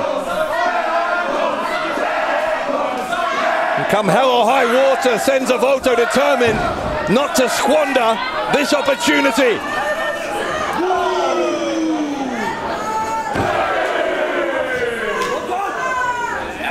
The fact that Senza Volto has been able to last even this long after going up against Mike Vecchio is frankly incredible. But not only that, he is going blow for blow, strike for strike with the GWF World Champion. And in fact, Senza Volto, I was about to say he's getting the upper hand, but here comes Klinger. Klinger to the ropes. Oh, bicycle kick from Volto. Volto though runs into the boot of the champion. Ducks underneath, another handspring. A cutter! He nailed it! Volto ran into the arm of Klinger.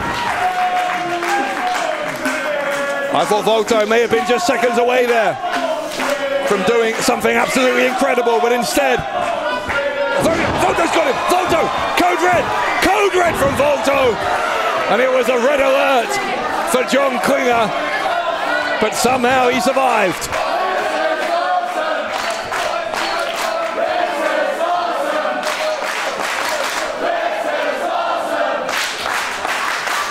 They're right, you know.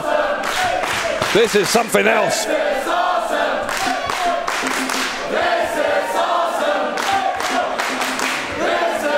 Senza Volto soaking in this moment, but he has more work to do.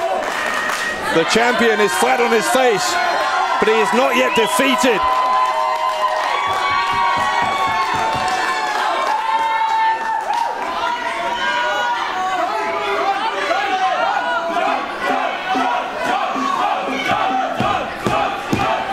Volto will pick up the champion. John Klinger barely conscious.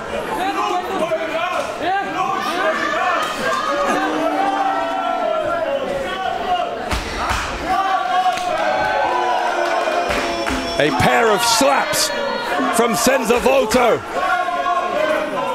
Speaking for just about every GWF fan who has had to endure this reign of terror from John Bad Bones Klinger.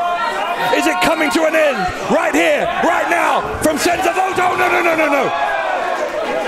Klinger plants him on the top turnbuckle.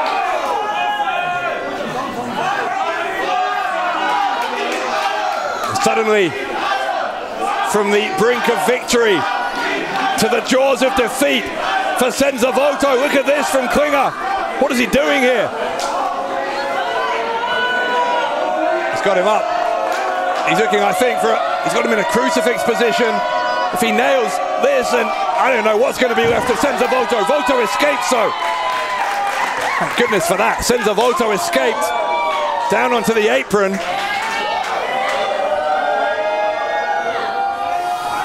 Volto balancing, top rope, Hurricane Rana. Volto with the cover to achieve his dream, and the dream has to wait. Looking again for the Eiffel Tower. Klinger bails to the outside.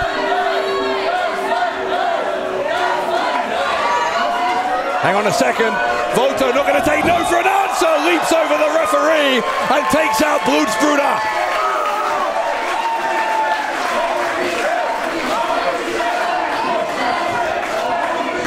This is absolutely remarkable from Senza Volto. Kneeling off the top rope into a senton, and now he'll try for the Eiffel Tower. And he'll nail it! He'll nail it! Klinger is out! 869 days! Oh, it should have been over! It should have been over! But Brüder saved their leader!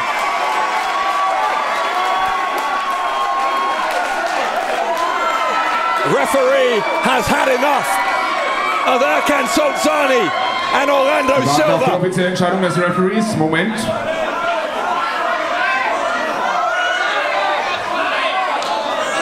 Der Gong wurde betätigt, aber es fehlt noch das offizielle Signal und die Entscheidung vom Referee Max in diesem Kampf. Was ist da passiert? Ist der Kampf beendet? Moment. Der Kampf ist nicht beendet. Hang on now.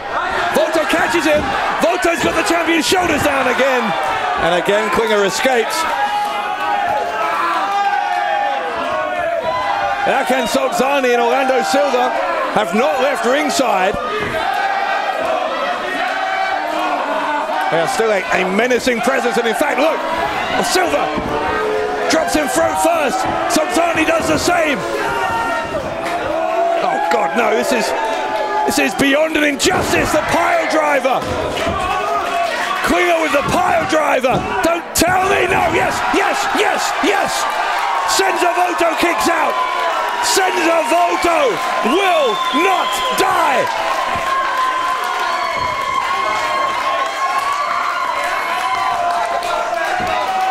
Klinger is going to bring out the big guns. John Klinger up top. Klinger, a descent into badness. Klinger with the cover. And John Klinger is going to be the longest reigning champion ever.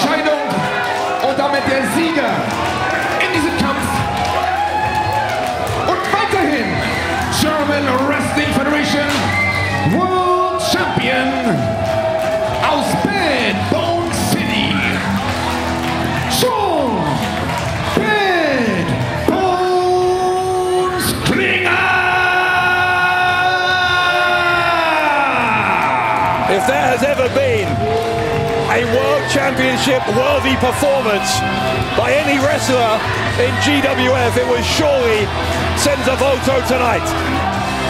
But unfortunately, because of the intervention of those two men, Orlando Silva and Erkan Solzani, John Bad Bones Klinger not only heads into this autumn as champion, but as the longest reigning world champion in the history of the German Wrestling Federation. John Bad Bones Klinger! They will be talking about this one for years. What could have been, what should have been for the French sensation.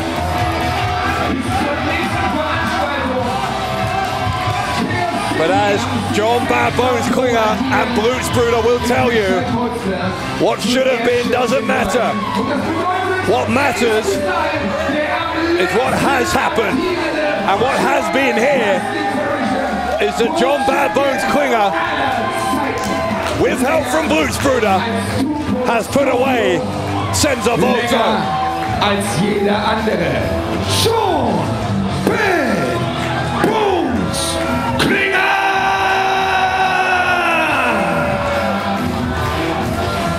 It is heartbreaking, is what it is, for Senza Volto and his legions of fans.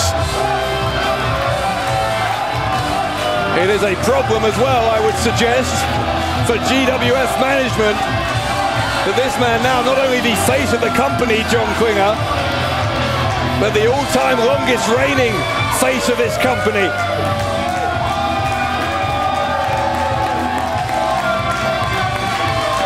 It is party time right now for Klinger and indeed for Brüder here in Berlin. But for Erkan Solzani and Orlando Silva, the night is not done. Klinger heads on to Chaos City 6 on the 17th of October and then to Legacy on the 14th of November. But at Legacy, he will face another Battlefield winner. Senza Volto won this match 1 year ago. But in just a few moments' time, we will find out who is going to win Battlefield in 2021. 30 men, one winner in the most unpredictable match of the year.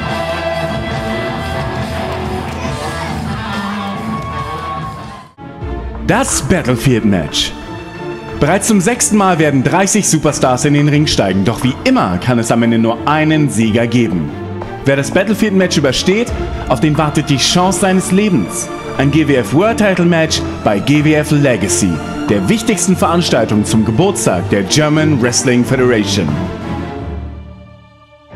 Die Regeln sind einfach. 2 Teilnehmer starten und alle 90 Sekunden kommt eine weitere Person in den Ring. So lange, bis alle 30 Teilnehmer dabei waren. Und sie alle haben nur ein Ziel, ihre Gegner über das oberste Seil zu befördern. Erst wenn beide Füße den Hallenboden berührt haben, ist man ausgeschieden. Man braucht die richtigen Fähigkeiten, Ausdauer, Cleverness und vielleicht auch ein bisschen Losglück, um das Battlefield-Match zu überstehen. Doch welche Startnummer hat die höchsten Siegeschancen? Glaubt man den Statistiken, dann ist die Glück glückliche Zahl die Nummer 20. Sowohl im letzten Jahr als auch im Jahr davor konnten Senza, Volto und Angelico das Battlefield-Match jeweils mit der Startnummer 20 gewinnen. Man sollte glauben, dass die Startnummer 1 ein riesiger Nachteil wäre, doch ein Mann hat bisher das Unmögliche wahrgemacht und das Battlefield-Match mit der Nummer 1 gewonnen. Icarus. 2017 setzte er sich gegen 29 Gegner durch und überstand das Battlefield-Match mit der schwierigsten Startnummer. Doch nicht jede Person hat das Glück auf ihrer Seite. Adam Krüger bewies dies 2019, als er sich bereits nach 5,84 Sekunden dazu entschloss, duschen zu gehen. Dies ist die kürzeste Zeit, die jemals jemand auf dem Schlachtfeld kämpfte. Besser machte es dagegen Arash, als er 2019 54 Minuten und 37 Sekunden auf dem Schlachtfeld kämpfte. Allerdings wurde sein Rekord im letzten Jahr überboten. Der neue Ironman des Battlefields heißt Tarkan Arslan. Der Lion King kämpfte 57 Minuten 47 Sekunden, bis er kurz vor Schluss von den Blutsbrüdern eliminiert wurde. Während Tarkan den Rekord für die längste Zeit in einem einzigen Battlefield-Match hält, konnte ein anderer Mann seine Bestmarke ausbauen. Der Sultan of Wrestling, Jem Kaplan, stand insgesamt 2 Stunden, 11 Minuten 57 Sekunden im Battlefield und ist nur einer von 5 Männern, die bisher an jedem Battlefield teilgenommen haben. Im Battlefield gibt es keine Freunde, sondern nur potenzielle Gegner.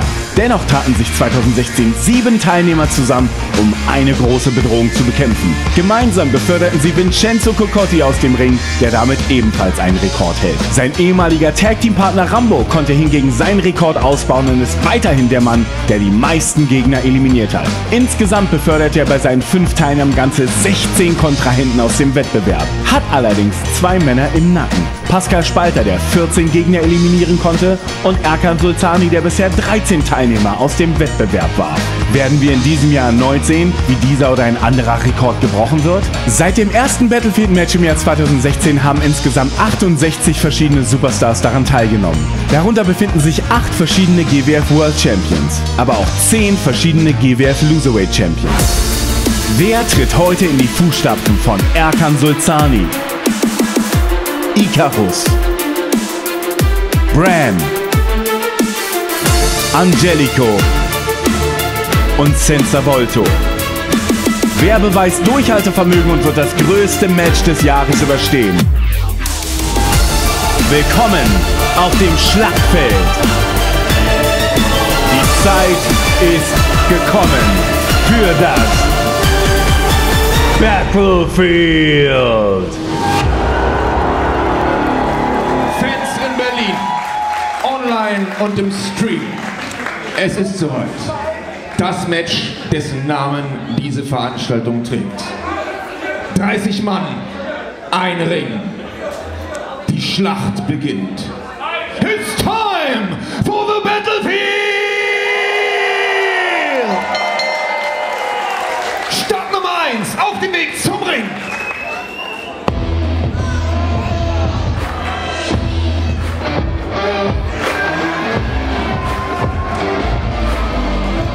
Gewicht von 132 Kilogramm. Aus Berlin, der Held der Hauptstadt, Mann der Zeitgeschichte, Stern von Berlin, the German Heavyweight, Pascal Spalter! Pascal Spalter has 14 all-time eliminations in the Battlefield, including 6 in 2019, but he's going to need an even better performance here tonight to win this match from the number 1 position. Und mit der Startnummer 2.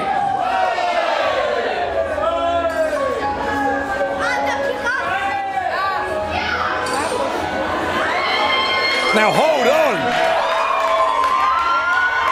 Can it be?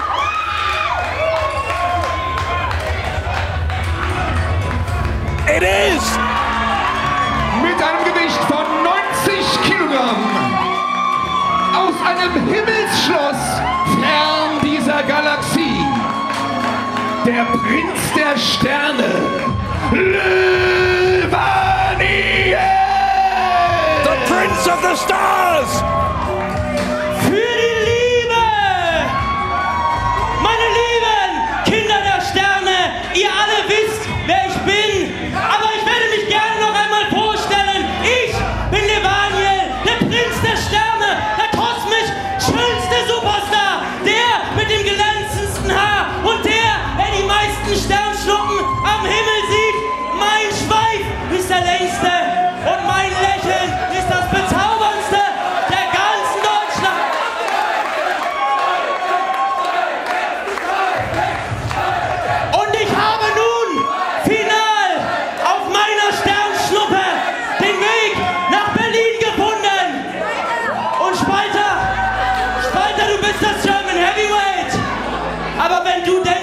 eine leichte Herausforderung für dich bin, dann hast du dich getäuscht. Ich werde mit meiner ganzen Liebe dich überwinden. Ich werde das Battlefield-Match gewinnen.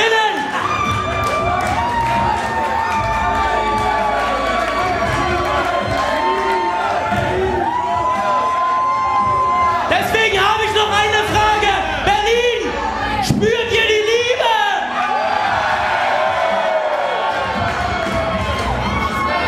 Vecchio has come down from his heavenly castle and he's here in Berlin.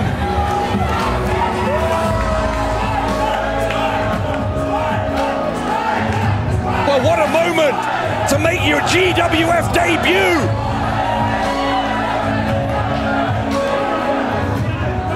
Ringfight.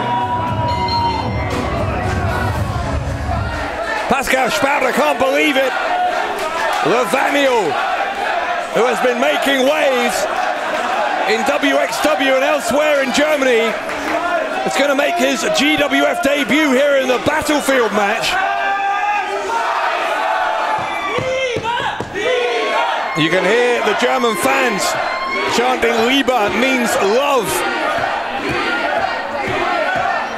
He's going to need a lot of love though, is Vecchio, because entering at number 2, obviously the joint worst position here, as Spalter immediately shows Vecchio the toilet seat. Remember, 30 entrants in this match, they're all going to come in at regular intervals to be eliminated. You have to be thrown over the top rope, both feet have to hit the floor.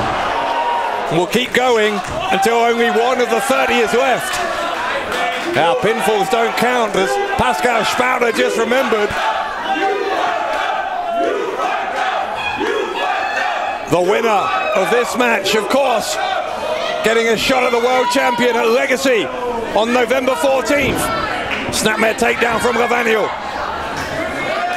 Spreading the love to the German heavyweight.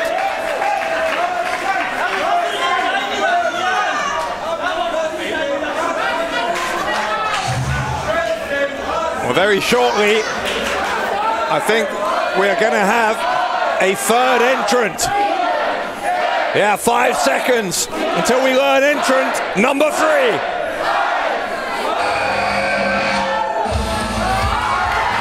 Mit der Startnummer 3, Slim Jim. Slim Jim, former Loserweight champion, gonna join the party here. Oh, and Spalter eliminates him. Now hold on. Vecchio's trying to get Spalter out as well. Now the record for shortest time in the Battlefield match was 5.84 seconds, Adam Kruger in 2019. And I'm almost certain that Slim Jim just broke that record. Slim Jim with what had to be less than 5 seconds in the match. He is the first elimination, so history already made here. Vecchio needing to hold on, or he could be the second elimination. Pascal Spalter, of course, has already been in action tonight in his tag team alongside Joshua Amaru earlier on tonight in a non-title match against the Stübing brothers. Amaru and the Stübings all scheduled to be part of this match. Here comes number 4.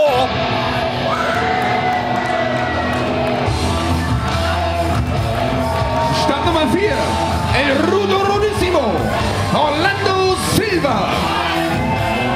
Yeah, Orlando Silva's already done plenty of damage tonight. We saw what he did earlier in that world title match, helping John Klinger to become the longest reigning champion in history. Orlando Silva, of course, has also avoided becoming Loserweight champion himself tonight with a victory over Abdul Kenan. Spalter looking to make short work here of Orlando Silva. Silva's holding on. That would be awkward if Silva won the Battlefield match and ended up challenging Klinger at Legacy. It could happen. But number 4 not exactly a favorable draw for the former World, Berlin and Tag Team Champion. Silva nearly eliminated already.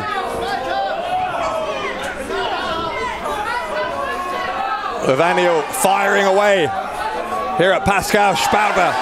I still can't quite believe Levaniel's here. The Prince of the Stars looking to take out Orlando Silva.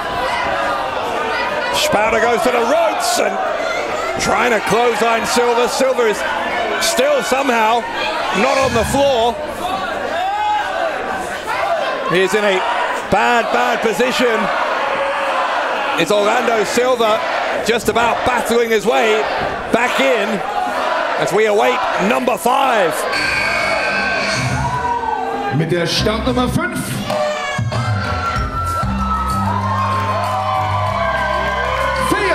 Aguilar.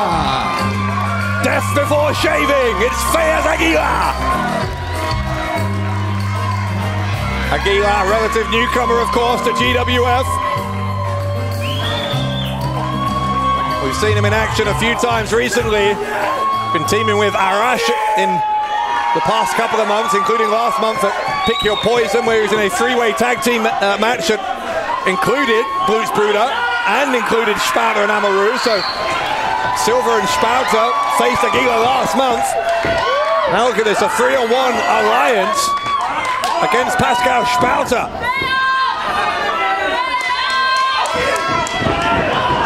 And now an alliance on Orlando Silva. Silva battling his way out. Well, the tables may be about to turn against Fayez Aguilar. Yeah, you might think that's not exactly courageous, but it was smart from Fayez Aguilar. No point staying in there if it's going to be 3-on-1. Instead, Spalter turning against Levaniel.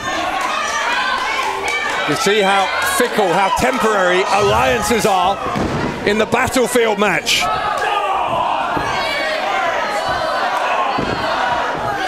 The clock keeps ticking relentlessly onwards. Already, we're up to number 6. Start Nummer 6.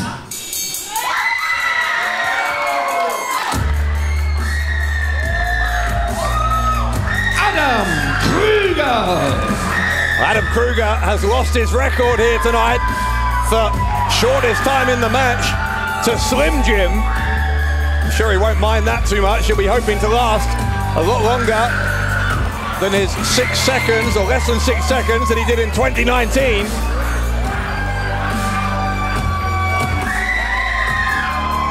Krüger is fired up here. He's in the ring.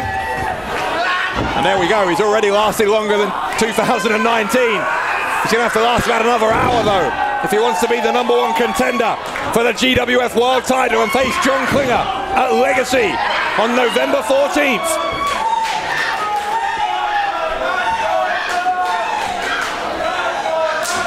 Krüger comes face to face with Pascal Spalter, and Spalter nearly slapped his face off. Fayez Aguilar, Levaniel going at it in one corner. Spalter clotheslining Adam Krüger. Orlando Silva directing traffic here.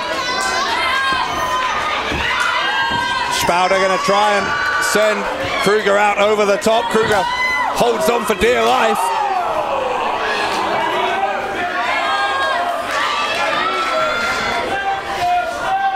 Levaniel is still trying to take out Fayez. Spalter and Silva double teaming Krüger.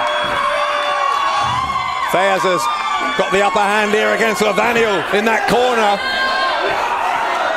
Krüger finds himself the odd man out. He's getting a breather. Number 7 on the way in just a second here.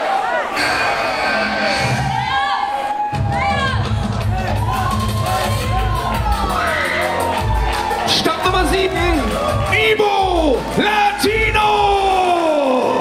The veteran Ibo Latino, an important part of GWF history, and he'll look to make some more history here in the 2021 Battlefield match. He's off to a lightning fast start. Look at this from Latino.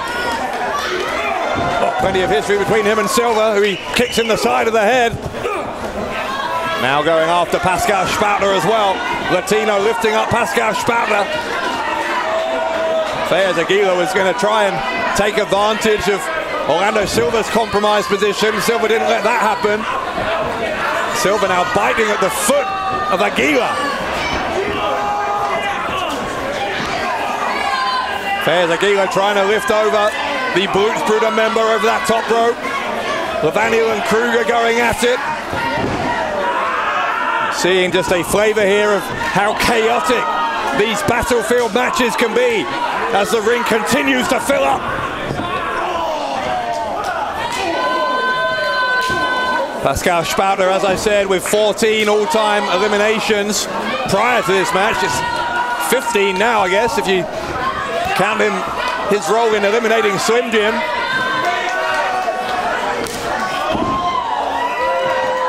And now, Fayez Aguila escaping from Orlando Silva. By the way, the all-time record at eliminations is 16 by Rambo, so Spalter just one shy of that now.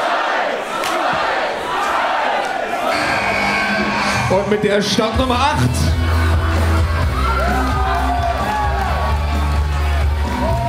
Ahmed Muhammad Ali Chair! Ahmed Chair, the trainer of the new tag team champions, the Stübing brothers. Of course, so much history between him and Orlando Silva. Sweeps the leg of Adam Kruger. Lavaniel gets drop kicked and Chair landing on top of Kruger as well. Killing two birds with one stone, and now look. No love lost. No love lost whatsoever between Ahmed Chair and Ibo Latino.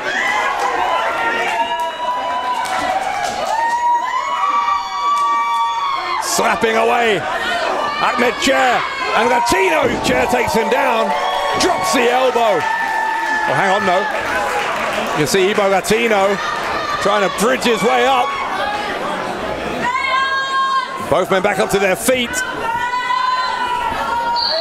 Two veterans showing the younger ones in the match how it's done. That Latino hits a cutter.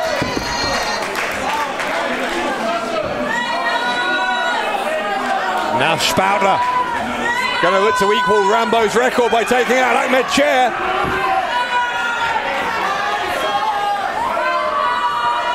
He's not going to be able to do it, I don't think. Maybe he will, because Adam Kruger's here to help him. Ahmed Chair trying to hold on, he did so, he's back in.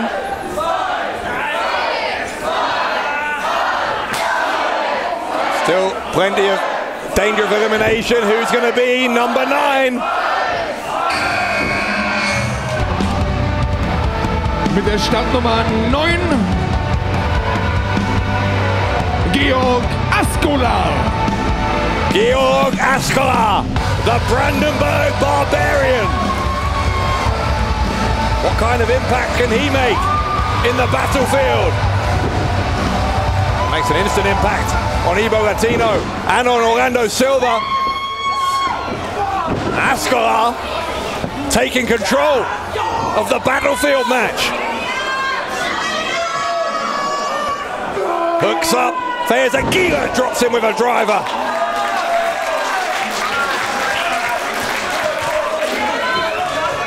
Pascal Spalter's seen enough. Well, Spalter trying to catch Ascola by surprise. The star of Berlin against the Brandenburg Barbarian here. Kruger taking the fight to Ahmed Chair. Remember, Spalter and Lavaniel started the match, both of them still in there. Ahmed Chair gonna kick Adam Kruger to the side. Here comes Ascola again. Chair hooking his arm over the top rope. Sends Ascola to the ropes as Chair takes him down. Spalter and Lavaniel renewing their rivalry. Action in all four corners of the ring. Oh, now wait. Und das ist der Alarm der Schande. Die Alarm of Shame, das bedeutet, der Nächste, der hier verliert. Also der Nächste. Yeah, what you're hearing here is that's the alarm of shame. The alarm of shame, our ring announcer explaining to the crowd that whoever is eliminated next, as per the new rules governing the Loserweight champion, the next person out over the top rope will become the new #1 contender for the Loserweight title. Even higher stakes here. Who's number 10? Mit der Startnummer 10. Oh my! The Belgian War Machine, Vecchio. Mike Vecchio is in. The Belgian War Machine finished in the final 4 last year. Oh, Fayez is out. Fayez is out. And that means Fayez is the #1 contender for the Loserweight title. Automatisch neuer Nummer 1 Herausforderer. Pascal sent out as well. Auf den German Wrestling Federation Loserweight Championship und ebenfalls ausgeschieden. Adam Kruger lining up against Vecchio. Kruger goes to the ropes. Vecchio catches him, powerbomb. Pop-up powerbomb from Vecchio. Kruger could be in trouble here. Kruger sent out. Vecchio already with 3 eliminations. And remember, this is the second time that Mike Vecchio's been competing tonight. He had that unexpected Pick Your Poison match against Senza Volto. And what an electric start to this match for Vecchio. Start Nummer 11.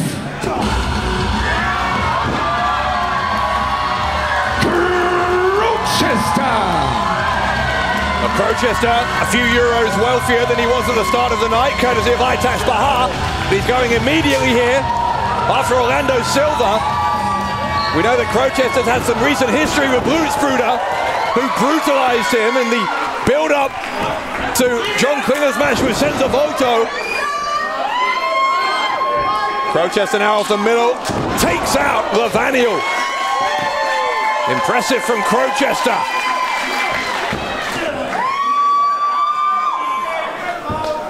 So 11 men have entered this match now. We already have some major headlines. We know that Fayez Aguilar is the new #1 contender for the Loserweight title. We have a new record for the shortest time ever in the match. Oh my goodness. Crowchester with another cutter.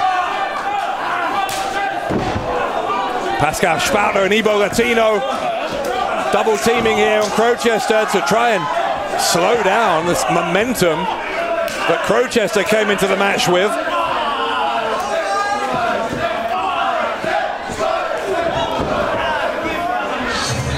Again, the clock ticking. Vecchio trying to make Pascal Spalter his 4th elimination of the night. Number 12 on the way in 2 seconds' time.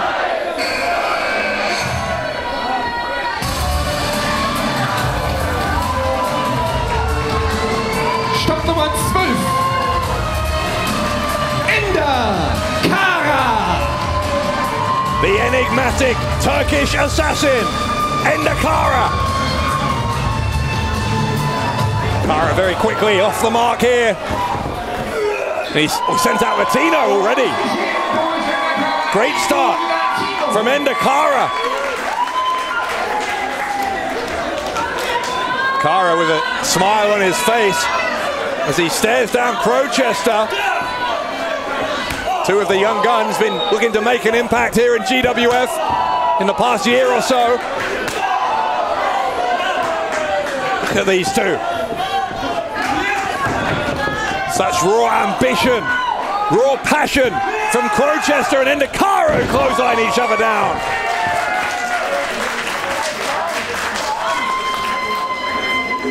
Ahmed Chair's the only man standing right now. Now hold on, Crowchester being double teamed by Lavaniel and Chair. Rochester could be on his way out of here. Orlando Silva seeing an opportunity to take out Xara.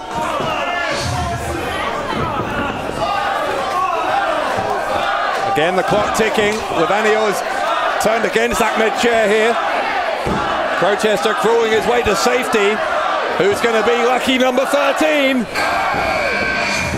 Mit der Startnummer 13.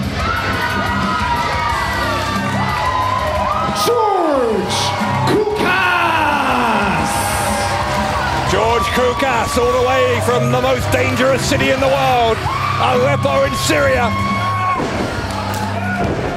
2 meters tall is George Kukas.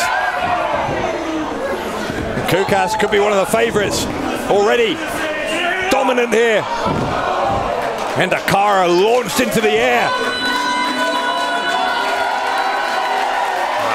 High elevation, bad landing for Xara, but now Kukas eye to eye with the Belgian war machine.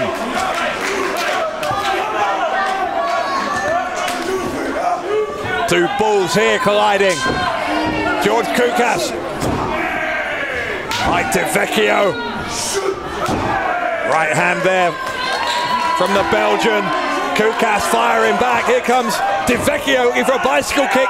Couldn't land it, but Kukas landed that stiff right hand and plants him with a spine buster. Di Vecchio not used to being manhandled like that, I guarantee you. Kukas is going to try and, I think, take out Ahmed Chair. Chair sends him away. Chair and Levanio have been doing battle for a few minutes here. There's a galactic facebuster from Levanio. And that might be enough to put away Ahmed Chair. It is. Und ausgeschieden, Ahmed Mohamed Ali Chair. Levanio making waves. He and Spalter, both of them, been in this match since the very beginning. Number 14.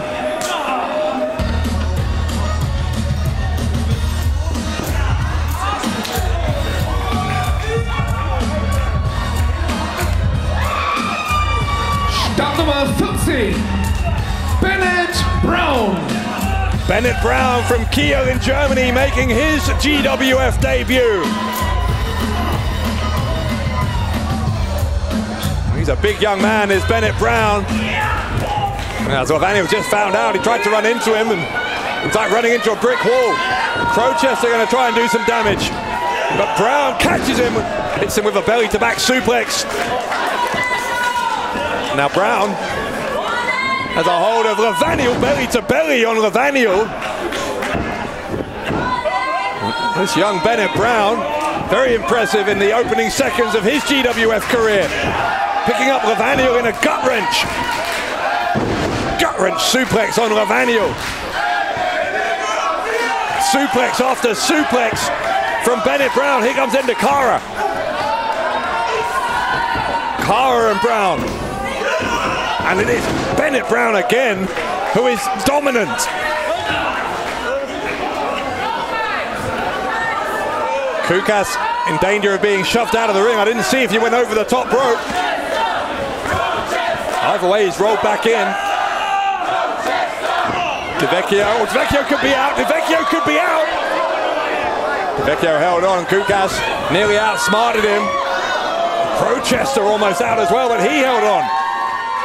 Pascal Spalter nearly with another elimination, and that would have tied him for the record, of course. So we're about to be halfway through. 15 of 30 on the way.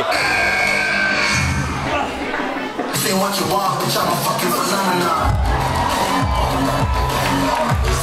Ronaldo Shaqiri. Now, no surprise, it's who Ronaldo Shaqiri's going to go after. He's going to have to wait because Rochester's gone for him. There's unfinished business here, obviously, between Ronaldo Shaqiri and Pascal Spalter, but Spalter just waiting for Ronaldo.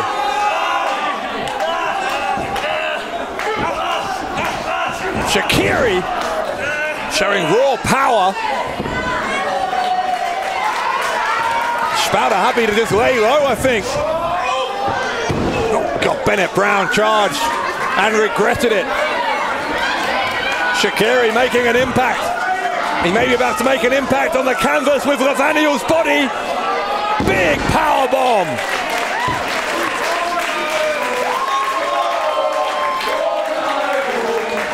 Ronaldo Shaqiri with a smile on his face.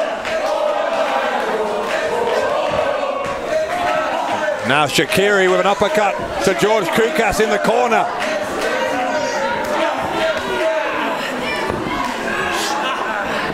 Kukas pounding away on the back of Ronaldo Shaqiri to prevent him from being thrown over the top. Now trying to throw Shaqiri over the top. Endakara kicking away at the legs of Orlando Silva. Already the countdown running again.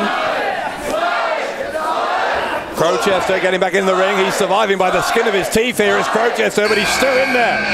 Die Nummer 16. Fast time, Moodo!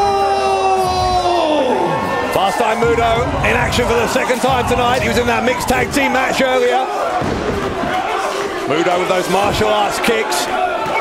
Great support here for Fast Time Moodo, as we heard earlier. Moodo's taken down almost everyone. Even Vecchio going down.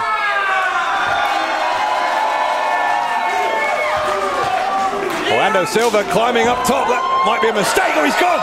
Silva's gone. Orlando Silva's out of here. Und ausgeschieden Orlando Silva. What a moment for Crowchester. Orlando Silva finding for the first time tonight things not going the way of him and Brüder. Look at this from Moodo and Endakara exchanging kicks. Good God. Endakara, I think, unconscious, courtesy of that kick from Fast Time Moodo. Crowchester, after that huge moment, could be on his way out. Perched precariously on the top, courtesy of Lavaniel.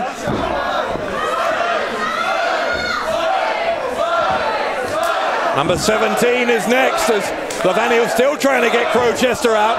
Spalter and Shaqiri going at it too. Mit der 17.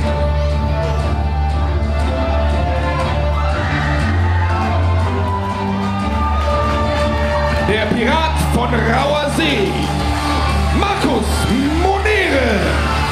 Well, now this is a surprise. Marcus Moner, a veteran of nearly 20 years. We haven't seen him here in GWF since 2015. Lots of long-time fans here at Festal Kreuzberg very pleased to see Marcus Moner. He's obviously been sailing the 7 seas for these past 6 years, but he's back now. Moner clotheslining Endakara in the corner. Kara's time in this match may not have long left. Kara got his boot up, but Moner beat him to the kick of the second time of asking. Will scoop up Endakara. The blood rushing to the head of the Turkish assassin. Goodness me, held him up there for nearly 10 seconds. Drops him down. I think it was a brain buster in the end, the way Kara landed. George Kukas, though. A single-handed spine buster on Marcus Moner. And Moner, no, well, Moner's not going to be out. He didn't go over the top.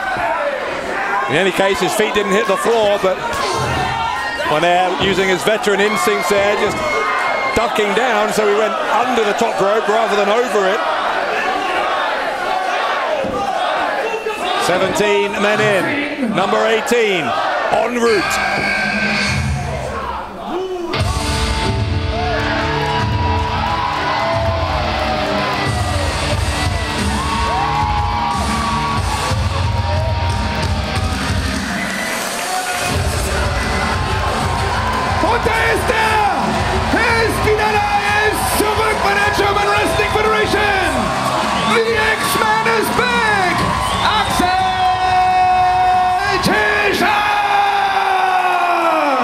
man cometh! Axel Tischer makes his return to GWF. Oh my goodness, what a return! German suplex after German suplex. Rochester dumped on his head. God, got goosebumps. Listen to this response for Axel Tischer. And then Xara's in trouble. Xara holding on. Axel Tischer trying to make Xara his first elimination. Xara not intimidated by the reputation of the former Berlin champion. Xara off the top. Oh, he got caught. Got caught by Tischer. And Tischer with a Death Valley driver. Xara is out of here. Und es scheidet aus Xara. Axel Tischer. Big uppercut to George Kukas, and now going to try and take out the big man. Axel Tischer, as I said, was Berlin champion. That was back in 2014. Since then, he's toured the world. Of course, he's been part of WWE, wrestling all over the globe. And now he is back here in the German Wrestling Federation. Meanwhile, here comes number 19. Und mit der Startnummer 19 im Battlefield-Match Stübing! One half of the tag team champions, the Stübing brothers. It is Tom Stübing. Pascal Spalter, of course, is in there. We saw Spalter against the Stübing brothers earlier alongside Joshua Amaru. Tom Stübing immediately going off to Crowchester.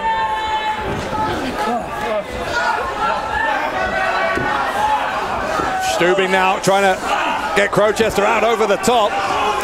There's a massive humanity in that ring now. Trying to count how many are in there. It must be close to a dozen men in there at the moment.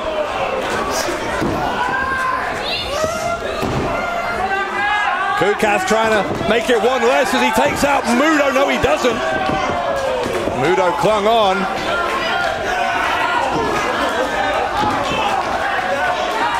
And now Kukas turning his attention to Ronaldo Shaqiri. Stübing and Crowchester still going at it. Pascal Spalter, Bennett Brown. Vaniel in another corner. Crowchester's over there with him. Just utter carnage here. Marcus Moner is down in that corner with Vaniel. Now coming up next is number 20, and as we heard before the start of the match, the winner of the Battlefield has in the past twice come from number 20. Who has the lucky number?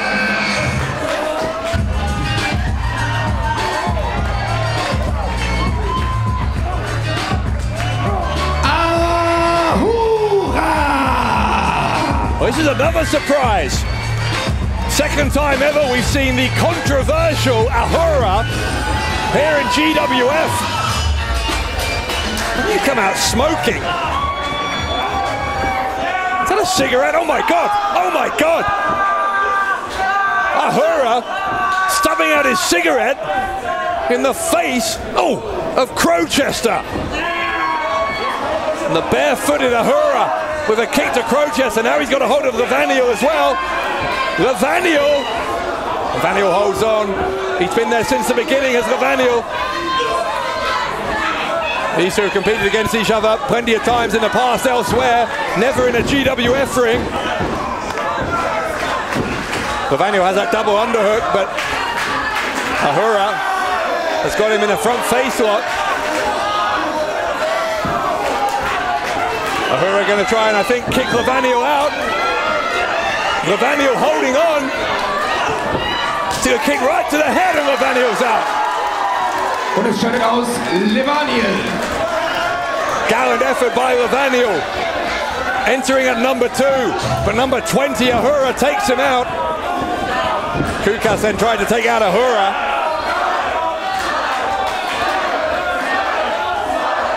So 10 more to enter the 2021 Battlefield match, the first of whom will be... Nummer 21.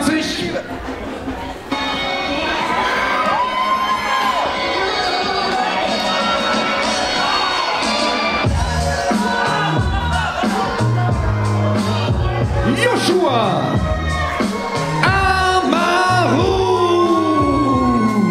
Reinforcements for Pascal Spalter as his tag team partner from the Heroes of the Capital. Joining him in the ring, Ronaldo Shaqiri going after Amaru, no surprise there. Shaqiri going to the ropes, but Amaru beats him to the kick. Got him square in the face there, I think. Vecchio and Ahura going strike for strike. Spalter with a upwards chop into the jaw of Crowchester, and meanwhile Vecchio has got the upper hand there against Ahura. Axel Tischer with George Kukas on his shoulders. The double team going on in one corner. And that's Bennett Brown, is it? And fast time Moodo trying to take out Tom Stübing.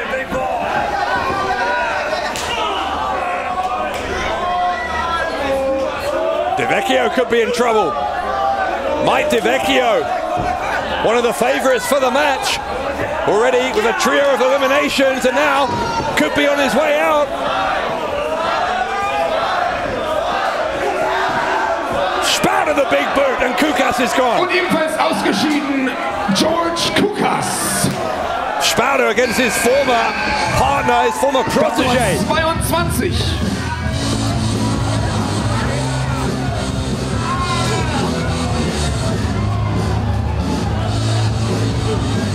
Abdul Kenan. Abdul Kenan just doesn't look like he wants to be here. Kenan despondent, despite a relatively good draw, it has to be said, number 22. I'm not sure even Abdul Kenan believes that he's going to Legacy to face the world champion.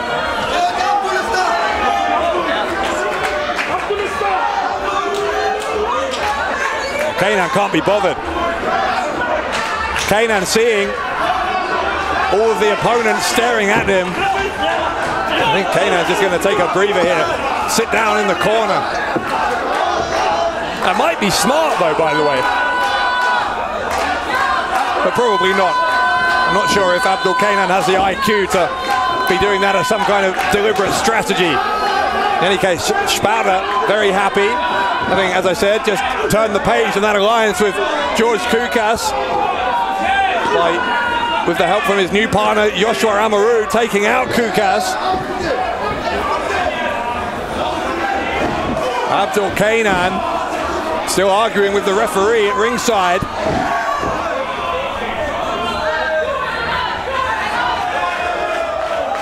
Kenan was number 22, so there are 8 still to enter. There's Axel Tischer stamping on the hand of fast time Moodo. There was a standing moonsault there from Crowchester on Ahura. Spalter, remember, entered at number 1. He's still there. At this stage, by far the longest in the match.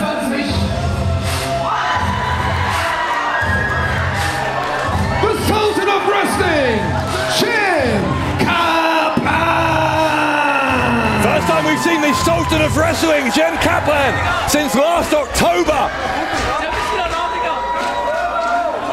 Kaplan, such a tower of strength. Crowchester's finding that out, much to his dismay. The shoulder block from Kaplan on Crowchester. Ahura takes a big elbow to the face, clothesline. Marcus Moner. Here comes Jem Kaplan against Tischer now. Goes behind, trying to, I think, get a German suplex is what Kaplan's trying to do against Tischer. Body slam in the end from the Sultan of Wrestling. Abdul Kenan, a former ally of Jem Kaplan in Group Anashi, looking to renew that friendship. It looks like he has. Oh, Kaplan's got him. Jem Kaplan apparently wants nothing to do with Abdul Kenan. And Kaplan sends the Loserweight champion out. Abdul Kenan. How appropriate. How appropriate. The Boston Crab here from Ahura, but Pascal Spalter used that opportunity to slap Ahura in the face. 3 seconds away from number 24. Nummer 24.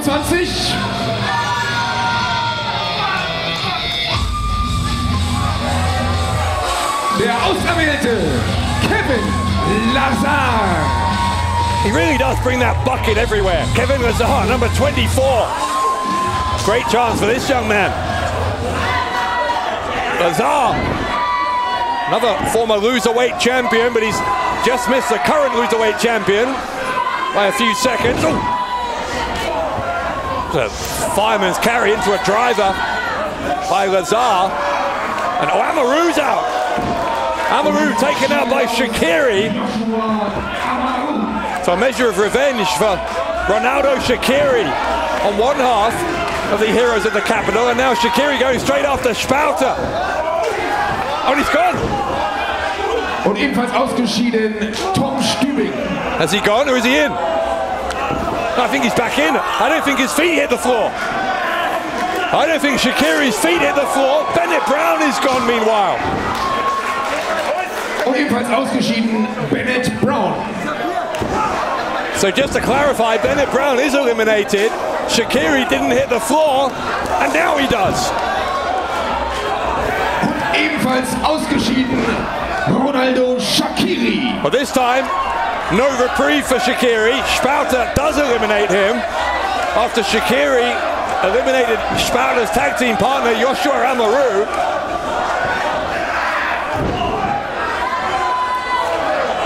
Clock ticking once more. Still an awful lot of bodies in the ring. DDT from Ahura on fast time Moodo. It's time for number 25. Startnummer 25. The future of catch, Tim Stübing.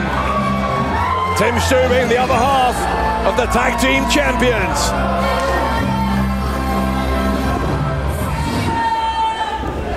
Stübing goes after Crowchester. Stübing, obviously the fresher of the two men. Assist from Tim Stübing, looking for a crane kick and got it.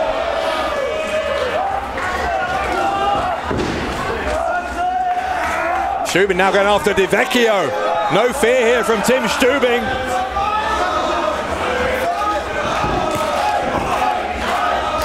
But Ahura of a DDT.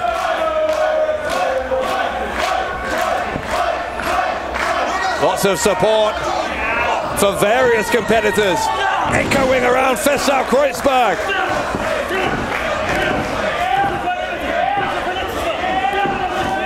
Now look, fast time Moodo and Axel Tischer in that back left corner.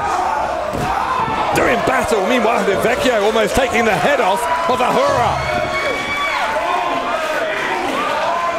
Und es fehlen insgesamt nur noch 5 Teilnehmer. Kevin Lazar was in control against Stübing. Stübing battling back though.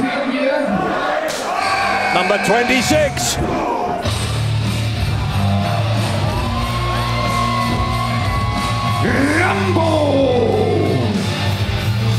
Rambo on his way into the ring, and before today, as I said earlier, Rambo had the all-time record for most eliminations, 16 overall.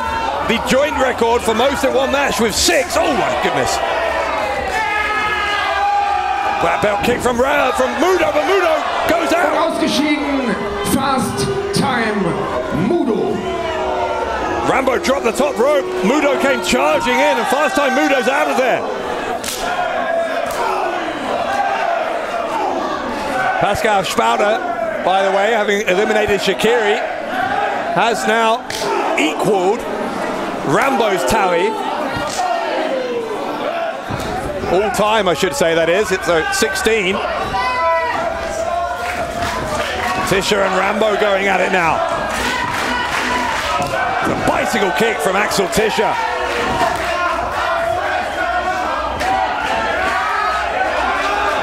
Rambo's, hang on now, Rambo in danger of being sent out by Tischer. The Axeman against Rambo. Rambo's on the apron. And the man from the Dominican Republic saves himself by dropping the throat of Tischer over that top rope.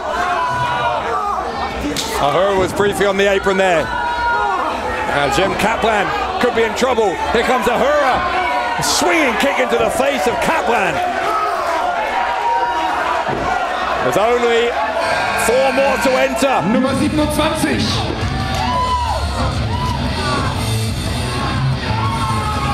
Touch Bahar! Touch Bahar! Another apparently former member of Group Anashi, although he still seems to be using Group Anashi music. Of course, his former tag team partner Abdul Kenan already eliminated, but another former ally, Jem Kaplan, still in there. Look at these two. An inevitable battle ensuing between Bahar and Kaplan. God, it's intense between these two. Aitash biting the forearm of Kaplan.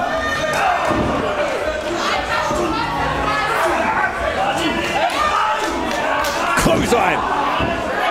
Aitash Bahar taking control against Jem Kaplan. Well, hang on now. Marcus Moner has a hold of Aitash Bahar. Crowchester again hanging on. How many times has Crowchester been apparently on the brink of being eliminated, but somehow stayed in there? Ahura's being choked out. Oh, there goes Moner. Und ausgeschieden Marcus Moner. Aitash Bahar getting the better of that exchange with Marcus Moner.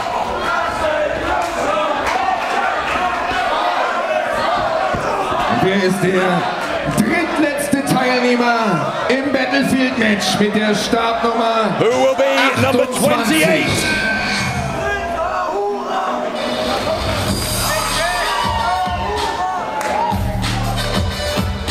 Big Nick!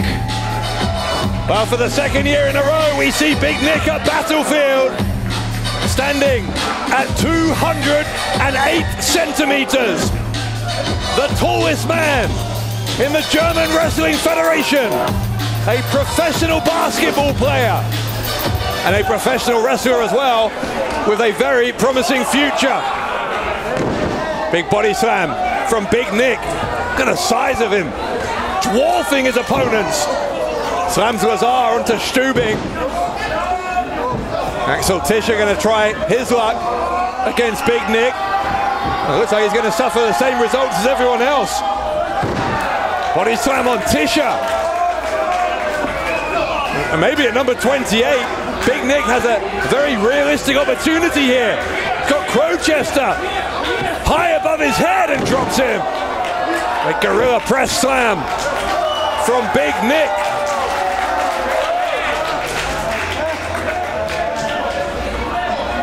Now taking the fight to Rambo.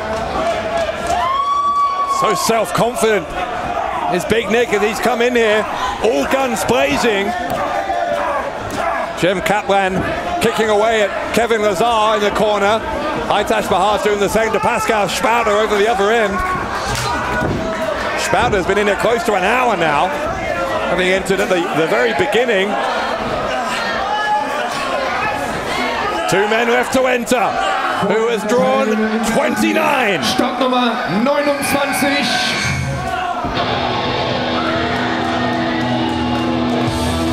The Golden Boy. Mr. Abakat, der Blutsbruder. Und Gewinner von Battlefield 2016. Erkan Sultani. A former Berlin champion, former tag team champion, and crucially, the only former Battlefield winner in this year's match. And it is a showdown of the giants here between Big Nick and Erkan Solzani. Solzani not used to having to look up to someone. He looks unnerved because Erkan Solzani, of course, instrumental as well in helping John Klinger keep the world title earlier on. Big Nick has got his big hand around the throat of Solzani.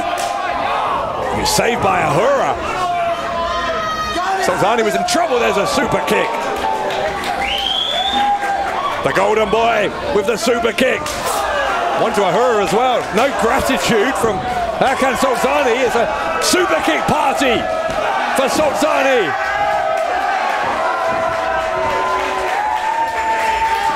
Then Lazar begging off. Vecchio takes one.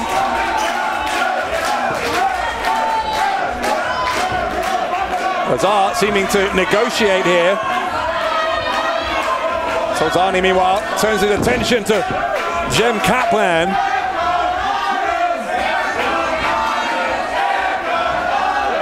Solzani, I think, has formed an alliance with Lazar. Maybe he's joining Brüder. Oh. Maybe not. Erkan Solzani, one of 5 previous men to win the Battlefield alongside Icarus, Bram and Helico, and of course last year Senza Volto. Could he be the first 2-time winner?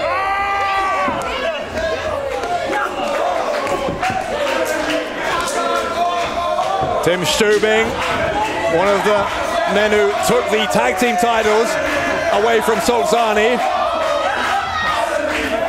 Stübing on the ring apron, Solzani trying to eliminate him and get some kind of payback. And he might, because there's a super kick and Stübing's gone. Tim Stübing.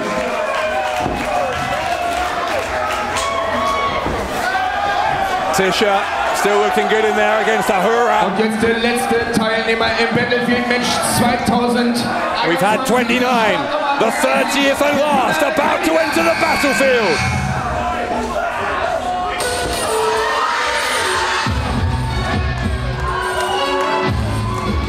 Die Nummer 30.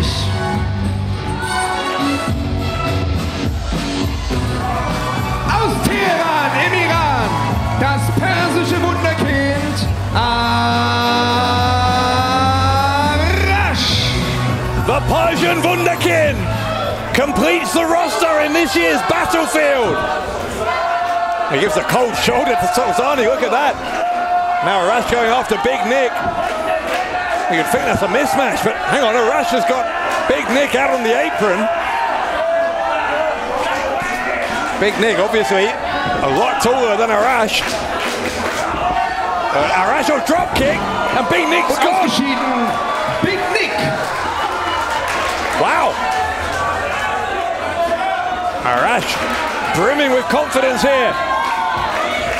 Oh, God. Super kick right to the face of the Persian Wunderkind from Erkan Solzani. Vecchio's got Arash, and it's another elimination for Vecchio. Wunderkind Arash. Now Vecchio and Solzani battling it out.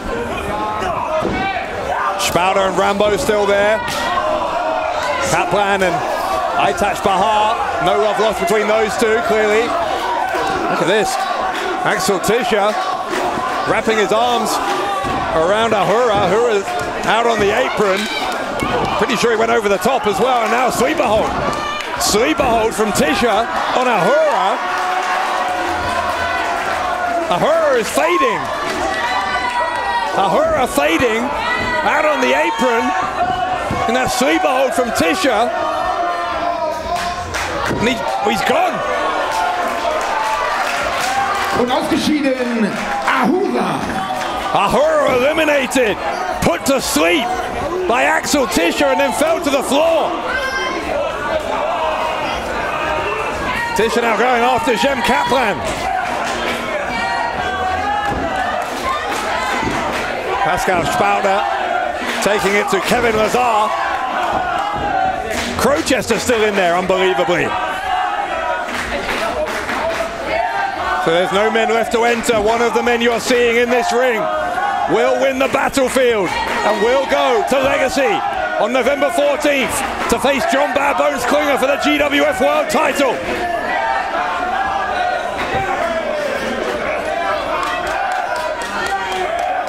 Kaplan's got a headlock on Solzani, trying to just lever the Brüder member over the top rope, but Solzani didn't let it happen. Solzani taking back control here against Kaplan. Meanwhile, Vecchio's on Rambo's shoulders.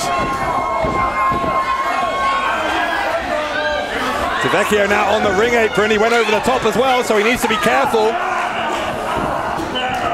Rambo's also gone over the top. Both of those men now need to be careful. Bicycle kick could send Rambo out. Vecchio stumbling as well. Crowchester's trying to get that leg of Jem Kaplan over the top. Couldn't do it. Vecchio and Rambo have both rolled back in. There are, I think, 9 left in the Battlefield. Tischer stomping away on Rambo in the corner. Another uppercut from Solzani to Kaplan, and another. Spalter still in control against Kevin Lazar. Crowchester just took a slap across the face from the German heavyweight as well. Solzani tried to get the boot in on the face of Kaplan and got it. Needs to be careful though that momentum doesn't take him over the top. Uppercut from Solzani. Remember, Solzani has won the Battlefield before. He's the only one who has in this match right now.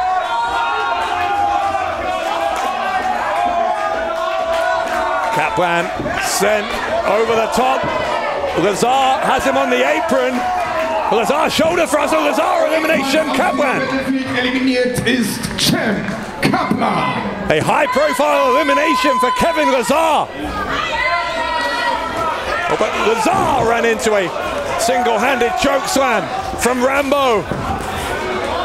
And now Lazar is gone. Aitash Bahar now trying to take out Rambo. He's calling for reinforcements.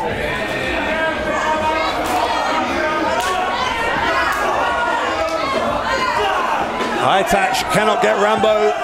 Big frame over that top rope. Solzani and Crowchester in the middle of the ring with an intense battle. Super kick got blocked by Crowchester. Drops him the belly to back suplex with authority. Crowchester, Asai moonsault, lands on his feet. He saw that Solzani had moved, but Solzani still hits an uppercut on Crowchester. Vecchio with a suplex on Tischer. Oh, Solzani could be gone. Did he get him? I think a couple of maybe Brüder fans helped Solzani to stop his feet from hitting the floor. He's still in trouble. Still in trouble. Crowchester. Can he do the unthinkable here? Yes, he can. Und ausgeschieden. Solzani! What a showing this has been from Crowchester, eliminating 2 members of Brüder.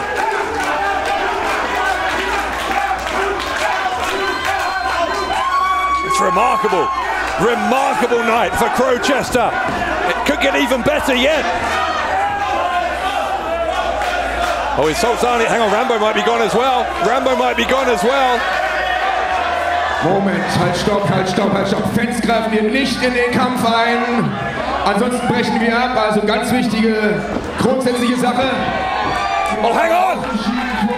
Vecchio just eliminated Crowchester and Bahar.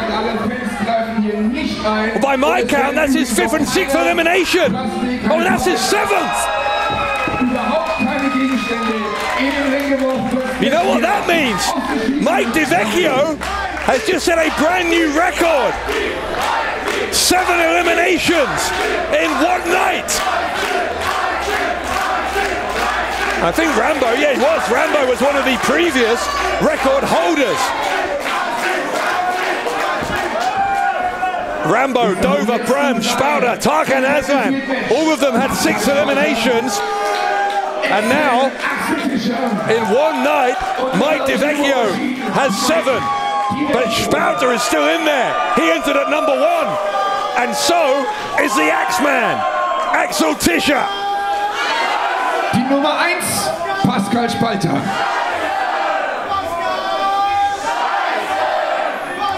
Nummer 10, Mike Vecchio. Look at this showdown here. Face to face, Pascal Spalter and Axel Tischer.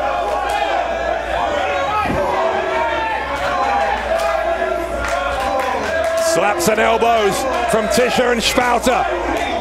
One of these 3 men, Tischer, Spalter or Vecchio, is going to Legacy to face John Bad Bones Klinger.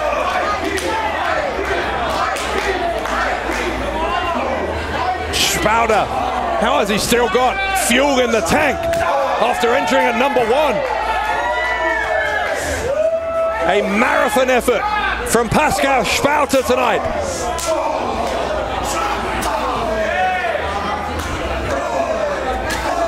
Tischer, and now Vecchio getting involved as well. Vecchio with Tischer on his shoulders. Spalter with a kick to the midsection means that Vecchio drops Tischer. Spalter with Vecchio on his shoulders. With the assist from Tischer. Vecchio, I think Vecchio may have been knocked out. The Belgian War Machine has a malfunction. Once more, Spalter and Tischer.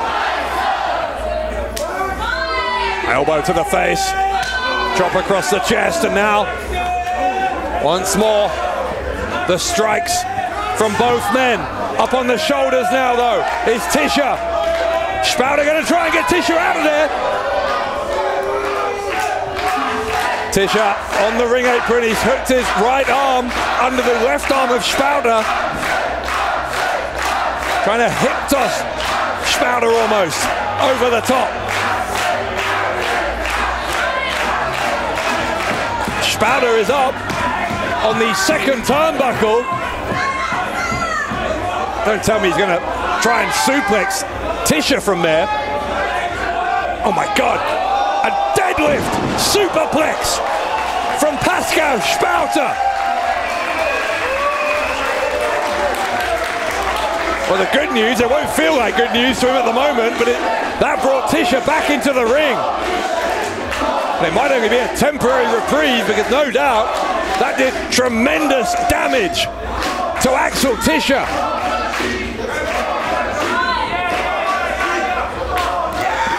Spalter with an avalanche in the corner on Vecchio. One on Tischer as well. Oh my! Discus lariat didn't knock down Spalter, but Spalter did knock down Tischer. Tischer over the top. Oh no! Tischer holds on. Vecchio gets taken down. Spalter takes a kick round the side of the head from Tischer. Axel Tischer now. Top turnbuckle. Tischer takes down Spalter. A German heavyweight crashing down to the canvas.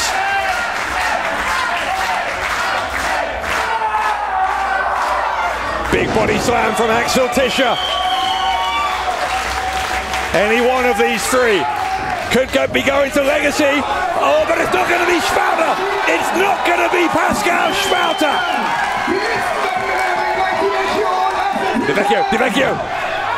Vecchio tried to get Tischer out, and now Tischer and Vecchio both quickly trying to throw each other over the top.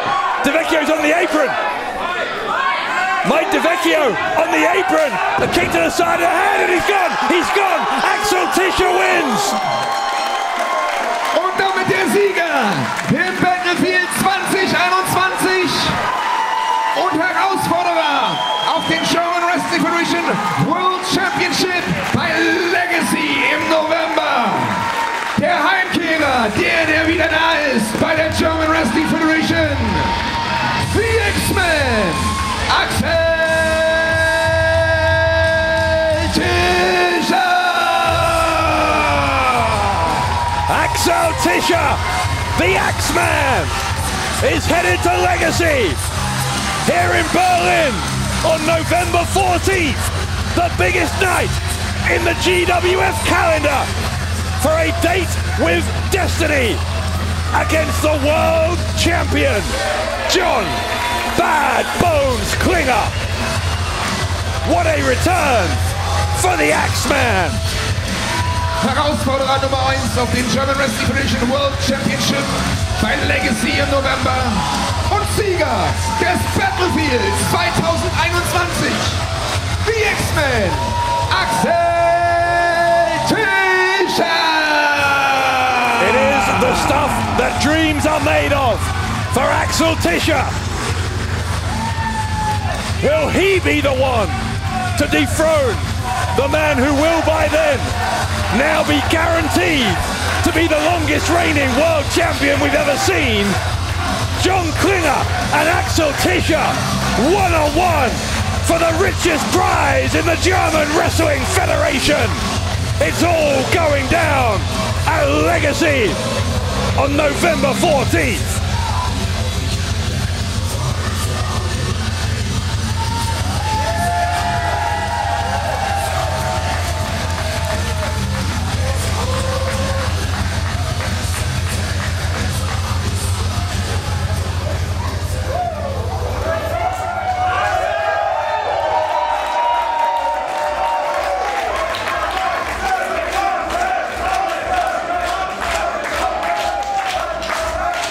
Das war der erste Streich.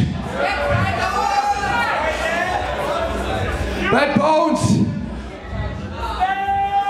betrachte deine Titelregentschaft so gut wie als beendet. Sieger bei Battlefield 21 und neuer Nummer 1 Herausforderer auf dem German Wrestling Federation World Championship, the X-Men, Axel Tischer! You heard it from his own mouth. John Bad Bones Klinger can consider his world title reign to be over.